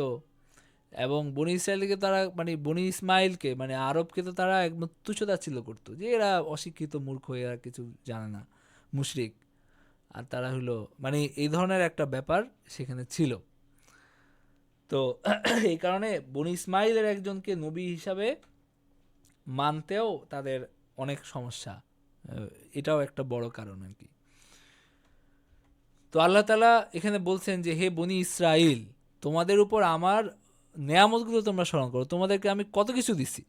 মানে এখানে আপনি একটা জিনিস মনে রাখবেন যে আল্লাহ তাআলার মানে আল্লাহ তাআলার ভালোবাসা সবসময় বেশিরভাগ ক্ষেত্রে অসহায়ের দিকে বেশি যায়। এটা স্বাভাবিক। মানে আমাদের যেমন সন্তান যে দুর্বল, তার দিকে বাপ মায়ের ভালোবাসা বেশি যায়, তাই না?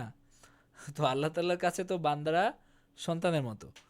তো এই কারণে যারা অহংকার করে, আরেকজনকে তুচ্ছতাচ্ছিল্য করে, আরেকজনের উপর নিজেকে খুব এলিট মনে করে, নিজেকে কেউকেটা ভাবে, আল্লাহ আসলে তাদেরকে পছন্দ করেন না। আল্লাহ তাদেরকে পছন্দ করেন যারা বিনয়ী হয়, যারা মনে করে যে আমার চেয়ে খারাপ দুনিয়াতে আর কেউ নাই। তা আল্লাহর ভালোবাসা, আল্লাহ তাআলার দয়া তাদের উপরে বর্ষিত হয়। তো এইখানে আপনারা কোরআনে বিভিন্ন আয়াতে দিয়ে দেখবেন এই আল্লাহ তাআলা এই যে এলিটপনা এই ইহুদিদের, এটাকে আল্লাহ তাআলা খুবই মানে অপছন্দ করছেন এই জিনিসটাকে। নিজেদেরকে মনে করা যে তারা মনে করতো যে বনি আরবের সাথে অন্যায় করলে সেটা তাদের কোনো গুনাহ হয় না। মানে এই ধরনের মানে তাদের এলিটপনা পুষতে পুষতে এই পর্যন্ত গিয়ে পৌঁছছে। তো আল্লাহ তাআলা এখানে বলছেন যে তোমাদের উপরে যে আমি কত নেয়ামত দিছি তোমাদেরকে, এটা তোমরা একটু মানে তোমরা একটু স্মরণ করো, এটা বলছেন। এবং বলছেন যে আমার প্রতিশ্রুতিকে তোমরা রক্ষা করো, মানে আমার সাথে যে তোমাদের প্রতিশ্রুতি যে তোমরা শেষ নবী আসলে তোমরা তাদেরকে অনুসরণ করবা, সেই প্রতিশ্রুতি তোমরা রক্ষা করো এবং আমাকে ভয় করো। মানে তোমরা হলো অন্য কিছু না দেখে আমার নির্দেশ মানো। এটা হলো আল্লাহ তাআলার কথা। এরপরে আল্লাহ বলছেন যে আমি যা অবতীর্ণ করেছি তোমরা তাতে ঈমান আনো, এটা তোমাদের কাছে যা আছে তার প্রত্যয়নকারী। মানে তোমাদের কাছে যে তাওরাত আছে আমি সেটাকে সত্যায়ন করছি এই কিতাব, এরকম না যে সেটাকে কোনো বাতিল কিতাব ঘোষণা করছে, বরং তাকে সত্যায়ন করছে। তো এইটা উদাহরণ আসলে কেমন, যেমন ধরেন আপনার মানে প্রত্যেকটা ইয়ার একটা মূল আছে না, চেতনা থাকে প্রত্যেকটার। ধরেন আপনার হলো বাংলাদেশে যেমন জিয়াউর রহমান আছে, শেখ মুজিবুর রহমান আছে, বঙ্গবন্ধু আছে, এই ধরনের কিছু ফিগার থাকে। তো আপনার ঐক্যের সূত্র কি? যেমন এখনকার বাংলাদেশে যে অ্যাক্টিভ রাজনৈতিক দলগুলো সবাই জিয়াউর রহমানকে সবাই সম্মানের দৃষ্টিতে দেখে। তো তাদের মধ্যে একটা সমঝোতা বা ঐক্য হওয়া সহজ, তাই না? আর যারা তাদের মূল সূত্র সেটাকে ঘৃণা করে, অপছন্দ করে, গালিগালাজ করে, তাদেরকে মানাটা কি হয়, বেশি কঠিন হয়। তো এইখানে আল্লাহ তাআলা তাদেরকে বলছেন যে তোমাদের কাছে আমি কিতাব প্রেরণ করছি, রাসূল প্রেরণ করছি, এবং তোমাদের যে দিন এটাকে স্বীকৃতি দিয়ে, এটাকে আল্লাহ তাআলার দিন হিসাবে স্বীকৃতি দিয়ে, এরকম না যে সেটাকে কোনো বাতিল গণ্য করে, বাতিল ঘোষণা করে। তো এবং আল্লাহ তাআলা বলছেন যে ওয়ালা তাকুনু আউওয়ালা কাফরিন বি, এবং তোমরা এটার প্রথম প্রত্যাখ্যানকারী হইও না। মানে আহলে কিতাবদের মধ্যে তোমাদের কাছে প্রথম আসছে, তোমরা প্রথম প্রত্যাখ্যানকারী হইলে পরবর্তীতে যারা তোমাদের অনুসরণ করবে তাদের অপরাধও তোমাদের উপর আসবে, এবং আমার আয়াতের বিনিময়ে তুচ্ছ মূল্য গ্রহণ করো না। এটা বিশেষভাবে পাদ্রীদেরকে বলা হয়েছে যে আল্লাহ রাসূলের যে নাত আছে, যে বৈশিষ্ট্যগুলো বর্ণনা করা আছে, সেগুলোকে সঠিকভাবে বলো। এরকম না যে সেখানে একটা কি যেন বলে ৯-৬ করা, এগুলা যেন না হয়। এবং তোমরা সত্যকে মিথ্যার সাথে মিশ্রিত করো না, এবং জেনে শুনে সত্য গোপন করো না। তোমরা সালাত কায়েম করো, যাকাত দাও, এবং যারা রুকু করে তাদের সাথে রুকু করো। তোমরা কি মানুষকে সৎ কাজে নির্দেশ দাও আর নিজেরা বিস্মৃত হও? অথচ তোমরা কিতাব অধ্যয়ন করো, তবে কি তোমরা মানে আল্লাহ তাআলা বলছেন তোমাদের বোঝা উচিত যে তোমরা নিজেরা একজনকে বলতেছো এটা ভালো, কিন্তু তোমরা নিজেরা দূরে দূরে থাকতেছো, এটা সঠিক না। তোমরা ধৈর্য এবং নামাজের মাধ্যমে সাহায্য প্রার্থনা করো, এটা বিনীতগণ ব্যতীত আর সকলের নিকট নিশ্চিতভাবে কঠিন। মানে নামাজ এটা বিনীত, আল্লাহর বিনীত বান্দারা ছাড়া সবার জন্য কঠিন। তারাই বিনীত যারা বিশ্বাস করে যে তাদের প্রতিপালকের সাথে তাদের নিশ্চিতভাবে সাক্ষাৎকার ঘটবে এবং তাদের দিকে তারা ফিরে যাবে, এটা যারা বিশ্বাস করে। তো এইখান থেকে আপনার শিক্ষাগুলো কি কেউ একজন বলেন, এক লাইনে বলেন যে এখানকার আমাদের শিক্ষা কি? আমি একটু বলতে চাই। জি জি প্রথমে বলেন। আমার একটা প্রশ্ন আছে, আমি সেটা পরে হয়তো ভুলে যাব। প্রশ্নটা একটু করি, তারপর আমি হ্যাঁ, বলছি। করেন করেন প্রশ্ন। প্রশ্নটা হচ্ছে 41 নাম্বার আয়াতের শেষে যেটা বলা হয়েছে, আপনি বলছিলেন যে পাদ্রীদের ব্যাপারে বলা হচ্ছে, আমার আয়াতের বিনিময়ে তুচ্ছ মূল্য গ্রহণ করিও না। তো এইখানে আমি যেটা শুনেছি, আমি অনেককে শুনেছি এটা বলতে যে বর্তমানে যেটা হয়, কোরআন পড়িয়ে যেটা টাকা নেওয়া হয়, এই জিনিসটাকে অনেকে নেগেটিভ চোখে দেখে, এবং আমি আমি দেখেছি এই উদাহরণটা দিতে। এইটার ব্যাপারে একটু আমাকে জানাবেন প্লিজ। আমি শিক্ষাটা একটু বলে নিই। জি বলেন। জি, আচ্ছা, এখানে শিক্ষা যেটা সেটা হচ্ছে আল্লাহ প্রথমেই বলছেন, আল্লাহর বনি ইসরায়েলদেরকে বলার সঙ্গে সঙ্গে এটা কিন্তু আমাদের জন্য এটা শিক্ষা যে আল্লাহর অনুগ্রহকে স্মরণ করা, অর্থাৎ আল্লাহর অনুগ্রহকে আমরা যেমন শকর করব, সেই সাথে আল্লাহকে ভয় করার কথা এখানে বলা হচ্ছে। এবং আল্লাহ কঠিন ভাবে বলে দিচ্ছেন, সত্য জেনেও মিথ্যা বলা যাবে না, এবং সত্য এবং মিথ্যাকে মিক্স করা যাবে না। জেনে শুনে যারা সত্য গোপন করে তাদের জন্য আল্লাহ ভয়ঙ্কর মানে পানিশমেন্টের কথা বলে দিয়েছেন। এবং আরেকটা কথা আল্লাহ খুব ভালো করে বলেছেন যে নিজে না করে অন্যকে বলা, এটার ব্যাপারে আল্লাহ অনুৎসাহিত করেছেন। আর সবচেয়ে ইম্পর্টেন্ট যেটা, এই যে আমরা সূরা ফাতিহাতে আমরা দেখছিলাম যে আল্লাহর কাছে চাচ্ছিলাম যে আমরা আল্লাহকে বলি সহজ সরল পথ আমাদেরকে দেখাও, এখানে আল্লাহ বলছেন কিভাবে আমরা সাহায্যটা চাইবো, ধৈর্য এবং নামাজের মাধ্যমে আল্লাহর কাছে সাহায্য চাইতে হবে। এই ছিল বিষয়। আচ্ছা, এবার আপনার প্রশ্নতে আসি। আপনি বলছেন যে হলো আহ, এখানে ওই ব্যাপারে কিছু বলা হয়েছে কিনা। এটা আসলে ওই ব্যাপারে কোনো আপনার ওই প্রসঙ্গে কোনো কথা না, বরং আল্লাহ তাআলার আয়াতের ভুল ব্যাখ্যা করে কেউ যদি তুচ্ছ মূল্য গ্রহণ করে, মানে হলো টাকা পয়সার বিনিময়ে আল্লাহ তাআলার আয়াতকে বিকৃত করে, আল্লাহ তাআলার আয়াতের ভুল ব্যাখ্যা করে এবং আল্লাহ তাআলার আয়াতকে মানুষের প্রবৃত্তির পথে পরিচালনা করে, সেটা হলো আপনার হলো এটার উদ্দেশ্য আর কি। আর আপনি যে প্রসঙ্গের কথা বলছেন সেটা আরেকটা আয়াত থেকে বোঝা যায়, ইন্নাল্লাযীনা ইয়াকতুমুনা মা আনজালাল্লাহু মিনাল কিতাব, ওই যে আপনার হলো এটা আরেক আয়াত আছে যে যারা গোপন করে আপনার এলএমকে। তো এইখানে অনেকে মানে আমাদের হানাফি মুতাকাদ্দিমিন যারা, তারা বলছেন যে মানে কোরআনের জ্ঞান এটার বিনিময়ে কোনো কিছু গ্রহণ করা যাবে না, এবং এটাকে আপনার হলো মানে তারা নিষিদ্ধ বলছেন। কিন্তু হানাফি আপনার হলো শাফিঈ, হাম্বলি, তারপর অন্যান্য মাযহাবে তারা আবার এটাকে এইভাবে দেখেন না। তারা এটাকে মানে নিষিদ্ধ কিছু মনে করেন না, যে কোরআন শিক্ষা দিয়ে বিনিময় গ্রহণ করা যাবে না, এরকম কিছু তারা দেখেন না। এবং আপনার হানাফিদের মধ্যে যারা মুতাআখিরিন, যারা পরবর্তীকালের যারা ফকি এবং যারা আলেম ওলামা, তারাও পরবর্তীতে সেটাই গ্রহণ করে নিছেন। কারণ একজন মানুষ যখন আপনার নিজের সময় যখন করে, মানে কেউ যখন এটা নিয়ে ব্যস্ত থাকে, তখন তাকে তো হয় আপনার রাষ্ট্রের পক্ষ থেকে তার মানে জীবন উপকরণের ব্যবস্থা করতে হবে, অথবা মানুষের পক্ষ থেকে যেখানে সে সময় দিচ্ছে সেখান থেকেই করতে হবে। এটা যদি না হয় তাহলে আপনার কোরআন শিক্ষা দেওয়ার লোক পাওয়াটা মুশকিল হবে। তো এই কারণে যদি রাষ্ট্রের দায়িত্ব এইভাবে একটা ব্যবস্থাপনা গড়ে তোলা, যেন টাকা পয়সার অভাবে কেউ যেন কোরআন শিক্ষা থেকে বঞ্চিত না হয়। তো এই কারণে আমাদের দেশে যেহেতু হানাফি, আমাদের দেশে বেশিরভাগ হানাফি আলেমরা তারা চান যে বিনামূল্যে শিক্ষা কার্যক্রম চালু রাখতে, এবং সেটাকে মানুষের আপনার হলো দান এবং অনুদানের মাধ্যমে, মাদ্রাসাগুলো, অনেক মাদ্রাসা তো মানুষের দান অনুদানের মাধ্যমে চলে, কোনো রকম বেতন ভাতা দিয়ে না, তাই না? কিন্তু এখানে এটা মানে একটা ব্যাপার হলো যে এখানে বেশিরভাগ মাযহাবে বা অন্যদের মত হলো যে এটা কোনো খারাপ কিছু না, বা এটা এই বিনিময় গ্রহণ করাটা নিষিদ্ধ কিছু না। এবং আপনি যেটা বলছেন এখানে আসলে ওই জিনিস আসলে বোঝা যায় না এখান থেকে, এখানে বরং বোঝা যায় যে আপনার বিকৃত ব্যাখ্যা করে যেন কেউ এটাকে বিক্রি না না করে। তো আমরা এর বেশি আলোচনা, আরও বড় আলোচনা করা যায়, কিন্তু আমাদের সময় কম। এরপরে 6 নাম্বার রুকুর আলোচ্য বিষয় কি?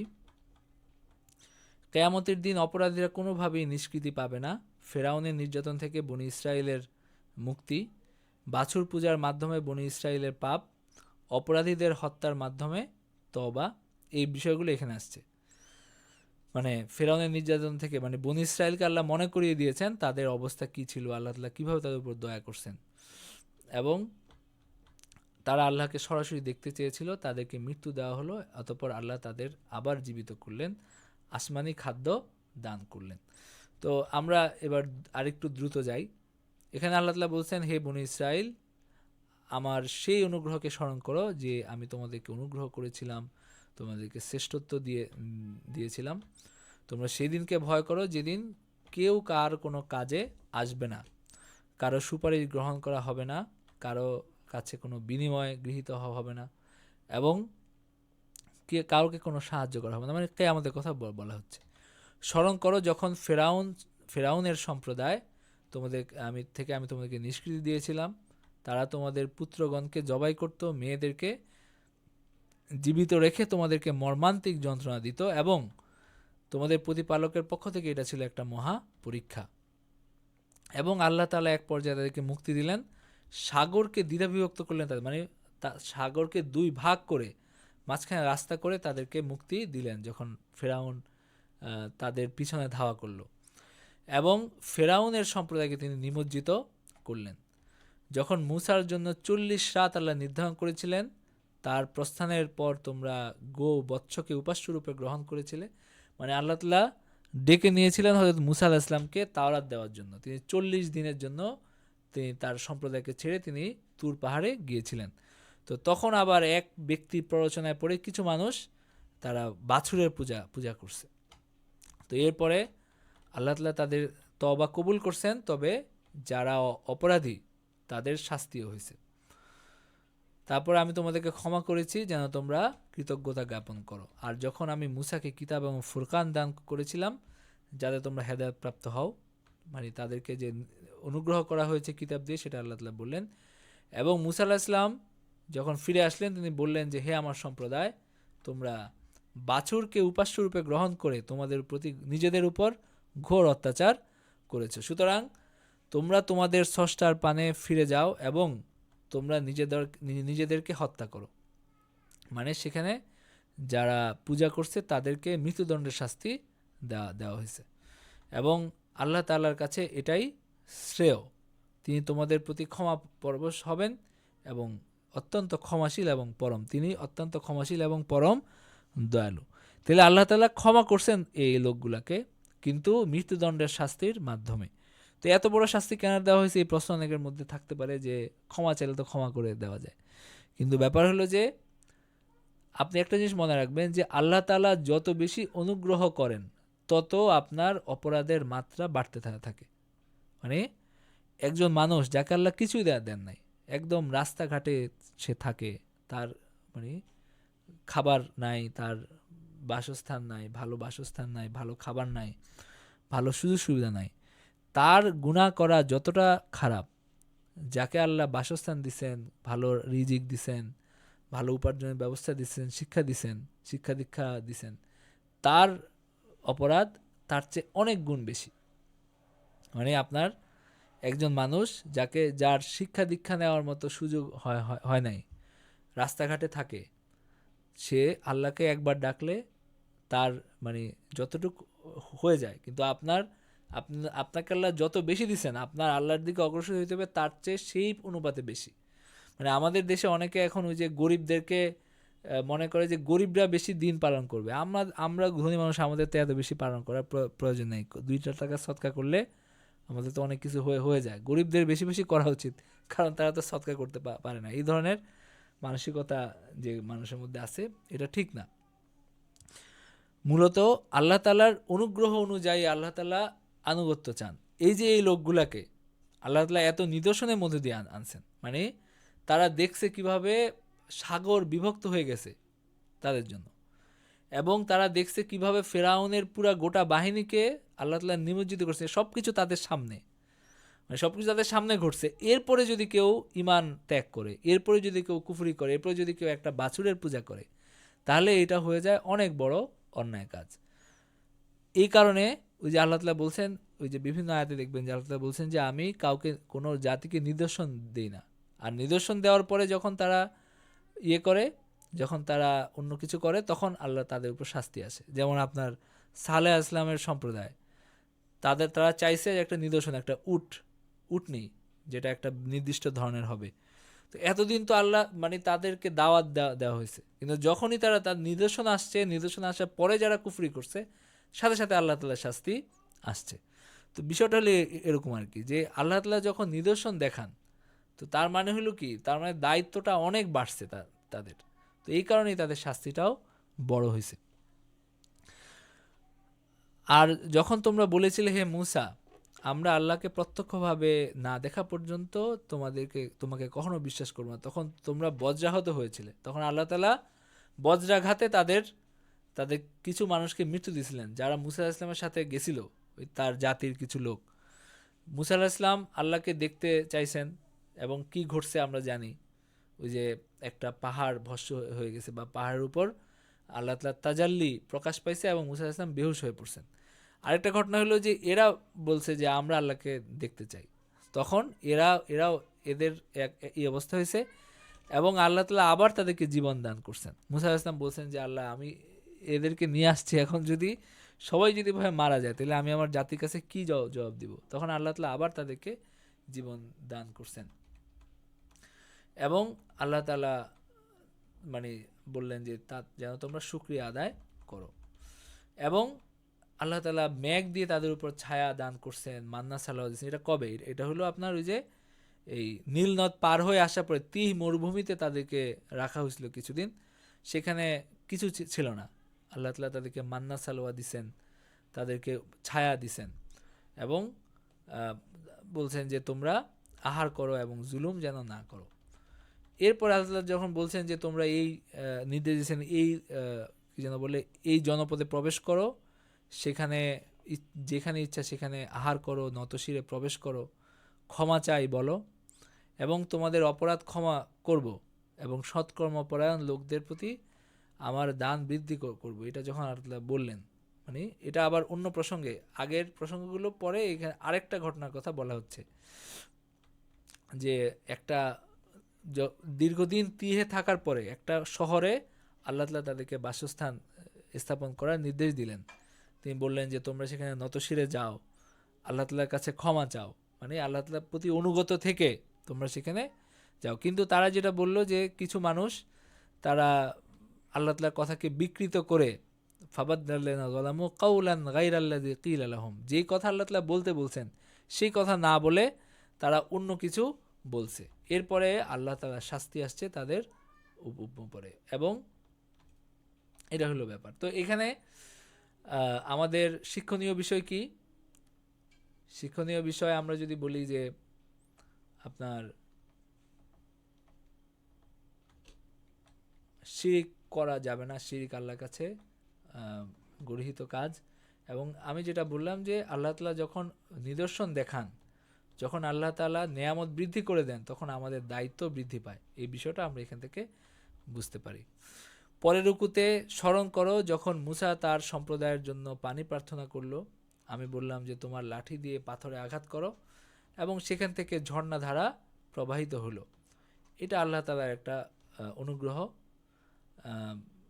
এরপরে 61 নম্বর আয়াতে, যখন তোমরা বলেছিলে হে মূসা, আমরা একই রকম খাদ্যে কখনো ধৈর্য ধারণ করব না। তারা ওই যে রসুন, গম, মসুর ডাল, পেঁয়াজ, এগুলো মূসা আলাইহিস সালামের কাছে তারা যখন চাইছে, এবং মূসা আলাইহিস সালাম বললেন যে তোমরা এই মান্না সালোয়া বাদ দিয়ে কিভাবে এগুলো চাও? তো মানে তোমরা যা চাও তোমরা সেখানে, তারপরেই তাদেরকে একটা শহরে নিয়ে যাওয়া হলো, যে তারা বললো যে এক খাবার খাইতে খাইতে আমরা অতিষ্ঠ হয়ে গেছি, আমাদেরকে অন্য খাবার করতে হবে। তখন আহ, তোমরা কি উৎকৃষ্ট বস্তুকে নিকৃষ্ট বস্তুর সাথে বদল করতে চাও? মুসা আলাইহিস সালাম বললেন। তারপরে তবে কোনো নগরে অবতরণ করো, তোমরা যা চাও সেখানে আসে।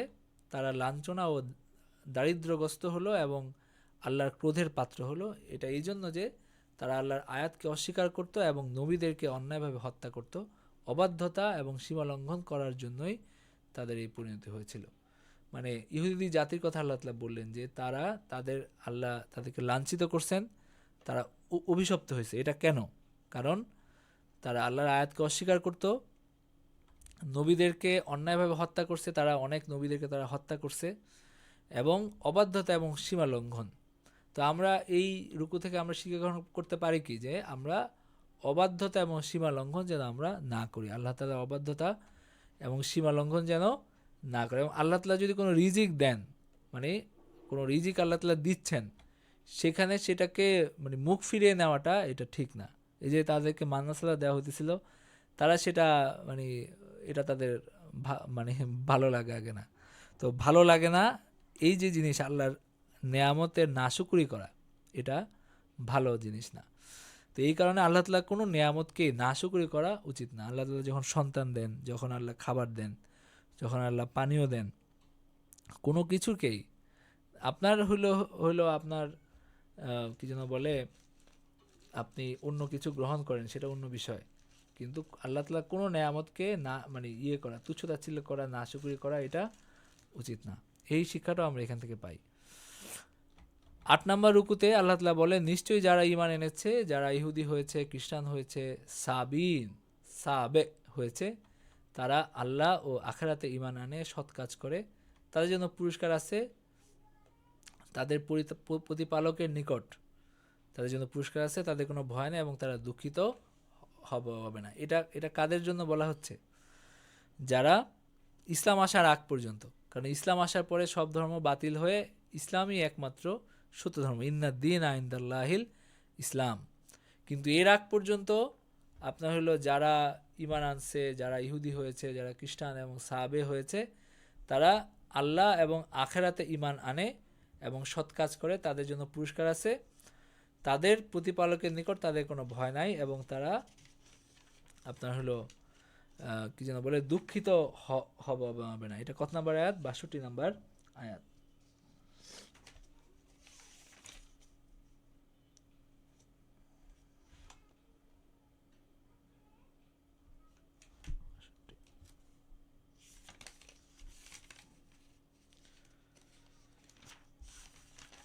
আচ্ছা, এরপরে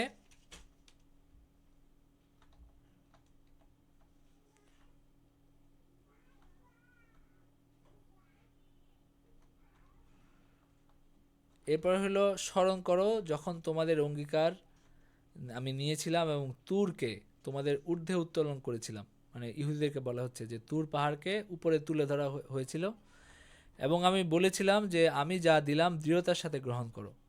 মানে তারা কিতাব গ্রহণ করবে না, এই ধরনের কিছু তাদের মধ্যে ছিল। তখন আল্লাহ তাআলা তুর পাহাড় উপরে উঠিয়ে তাদেরকে তিনি এটা গ্রহণ করতে তিনি বাধ্য করলেন আর কি।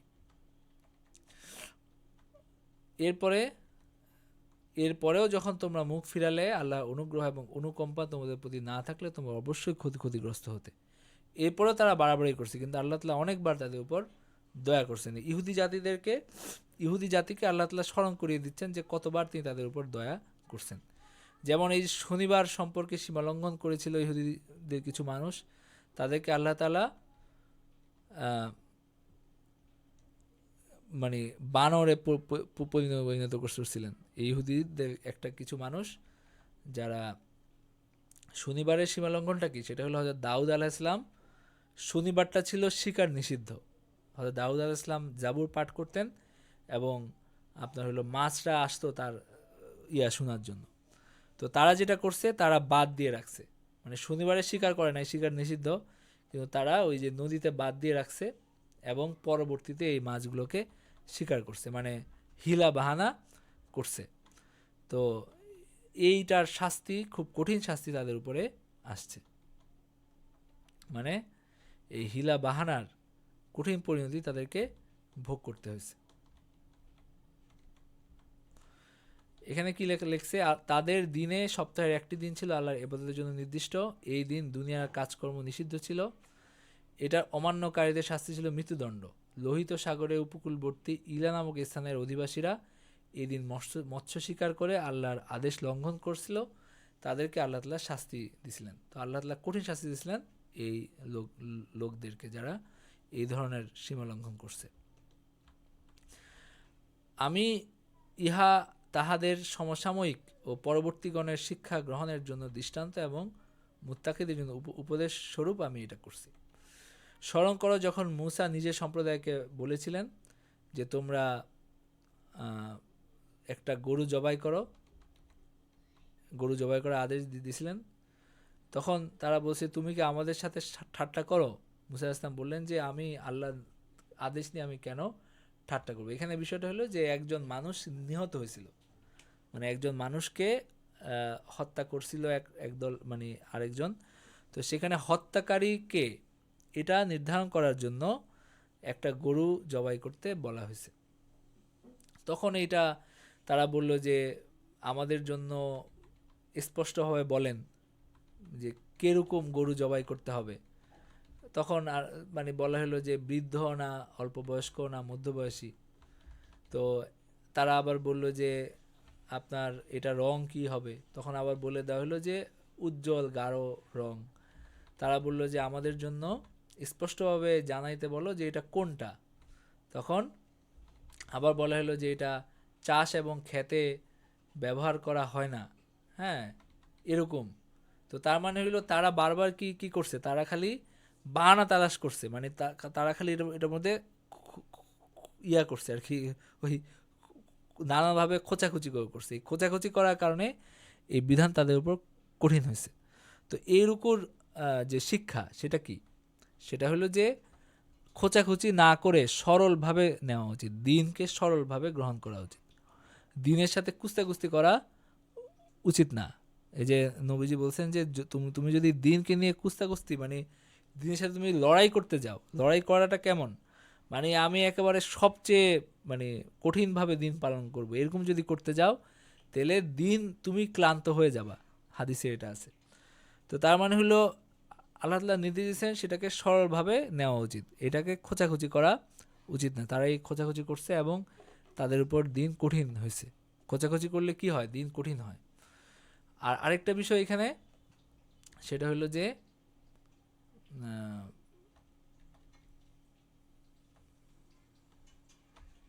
আল্লাহ তাআলার যখন কোনো নির্দেশ দেন হিলা বাহানা করে জুলুম করা, মানে ওই যে আছে না যে আল্লাহ তাআলা বলছেন যে তোমরা নিজেদের সম্পদ ভক্ষণ করো না বাহানা করে, মানে আপনি হলো দুনিয়ার কৌশল করে আপনি মানে বেঁচে গেলেন, কারো সম্পদ আত্মসাৎ করে কাউকে ঠকিয়ে আপনি বেঁচে গেলেন, কিন্তু আল্লাহ তাআলা তো জানেন, আপনিও জানেন আপনি কি করছেন, তাই না? তো এই ধরনের কাজ আল্লাহ তাআলা খুবই ঘৃণা করেন। এই ধরনের এইভাবে বিশেষ করে দিনের নামে যদি হয়, মানে দিনের নামে যদি কাউকে ঠকানো হয়, দিনের নামে যদি এই হিলা বাহানা করে মানুষকে ঠকানো হয়, এটা আরও গর্হিত কাজ। তো এখানে ওই গরুর ঘটনায় 9 নম্বর রুকুতেও আসছে। 9 নম্বর রুকুর মূল পয়েন্টগুলো কি? মৃত ব্যক্তিকে জীবিত করার মুজিজার প্রতি বনী ইসরায়েলের প্রতিক্রিয়া, আহলে কিতাব এবং মুনাফিকদের নিরাশাজনক শিকার, কেউ আল্লাহর নামে নিজের লেখা আল্লাহর নামে চালিয়ে দেয়, ইহুদিদের মিথ্যা দাবি এবং শাস্তি, এগুলোই আসছে।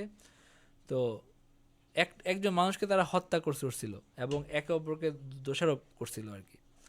তখন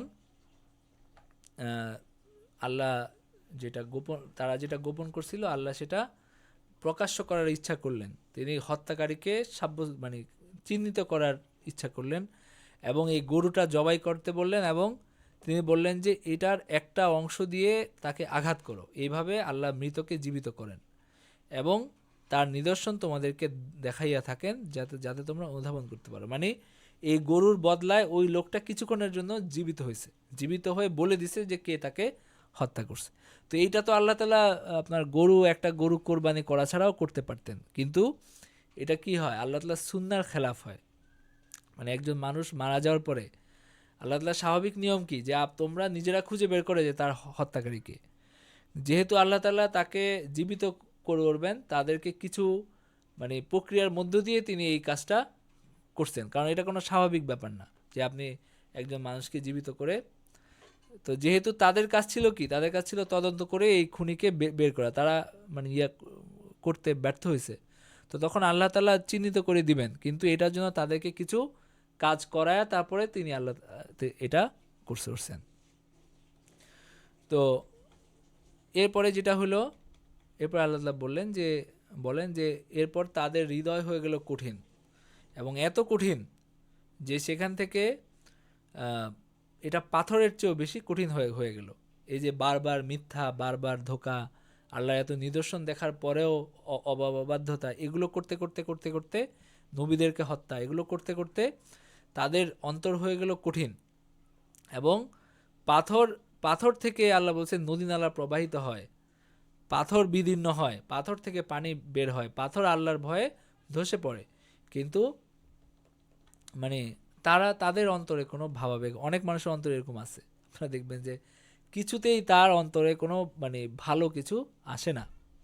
মানে একজন মানুষের কষ্ট দেখলে কি হয়, স্বাভাবিকভাবে যার অন্তরে একটু ভালোত্ব আছে, একটু ভালো আছে, তার অন্তরে কি হয়, একটু দয়াদ্র হয়। কিন্তু আপনার হলো এদের অন্তরে কোনো মানে বোধোদয় বা কোনো রকম পরিবর্তন হয় না। তো এই কথা আল্লাহ তাআলা বললেন যে গুনাহ করতে করতে করতে করতে কি হয়, মানুষের মধ্যে এই অবস্থা হয়, তারা আল্লাহকে ভয় পায় না, আল্লাহকে ভালোবাসে না, মানুষকেও তারা ভালোবাসে না, একেবারে মানে জড় বস্তুর মতো হয়।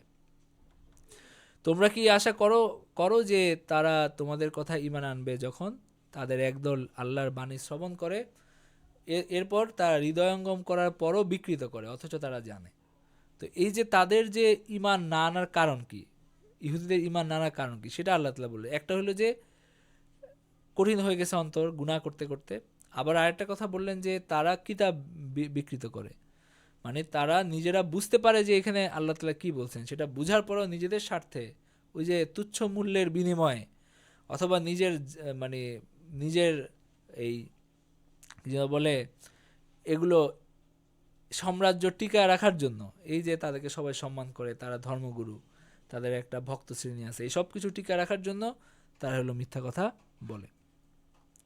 এবং তারা হলো মুমিনদের সংস্পর্শে আসে যখন তারা বলে যে আমরা ঈমান আনছি, আবার যখন তারা নিভৃতে একে অন্যের সাথে মিলিত হয় তখন তারা বলে যে আল্লাহ তাআলা তোমাদের কাছে যা ব্যক্ত করছেন তোমরা কি তাদেরকে বলো, এর দ্বারা তোমাদের প্রতি প্রতিপালকের সম্মুখে তোমাদের বিরুদ্ধে তারা যুক্তি পেশ করবে, তোমরা কি অনুধাবন করো না।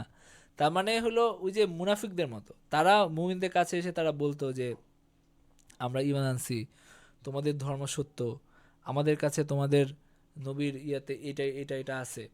তো সে আবার নিজেরা তারা বলতো যে তোমরা কেন এগুলা বলো, এগুলা দিয়ে তারা আমাদের বিরুদ্ধে আল্লাহর কাছে দলিল দিবে।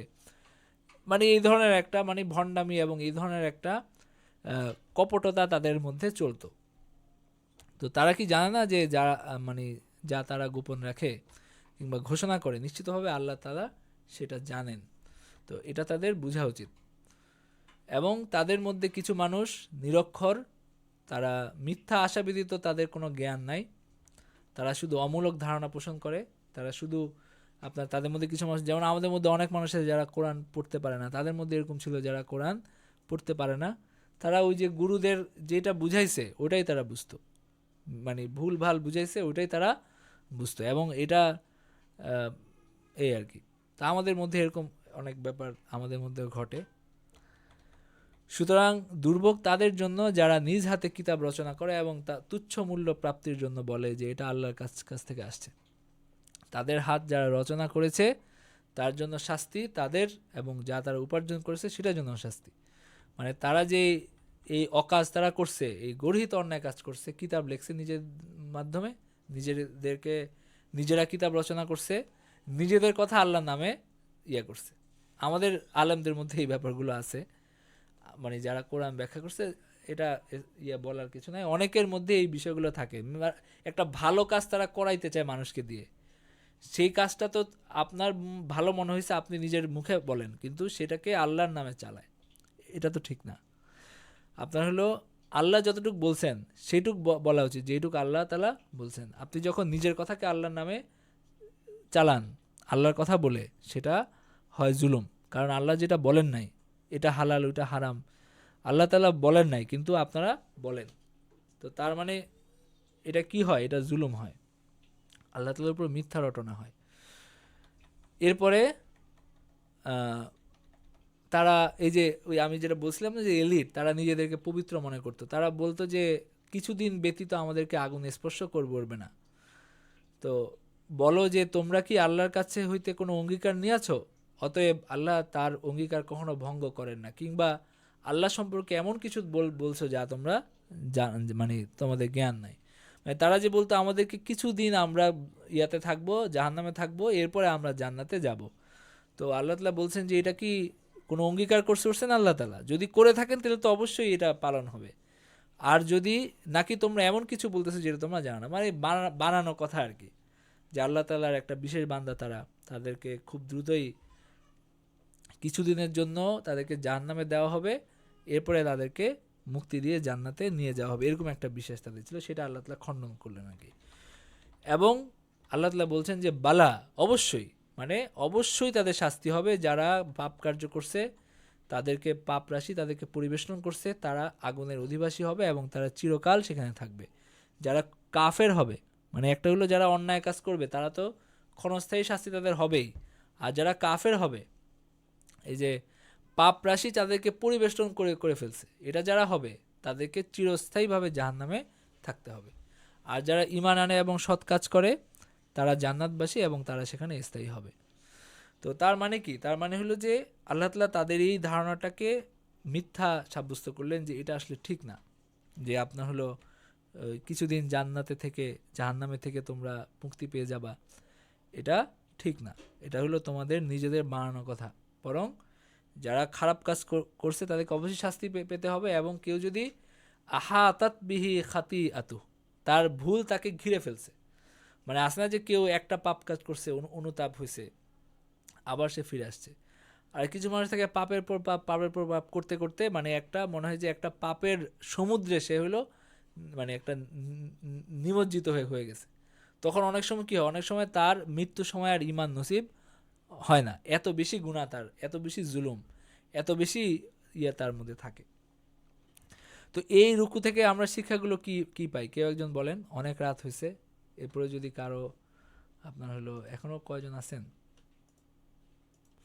আমরা 10 রুকু পড়লাম আর কি, 9 রুকু আর ওইখানে 1 রুকু সূরা ফাতিহার। আমরা এভাবে যদি ইয়ে করতে পারি, ইনশাল্লাহ আমরা শেষ করতে পারবো। তো বলেন এখানে এই রুকুর শিক্ষা কি?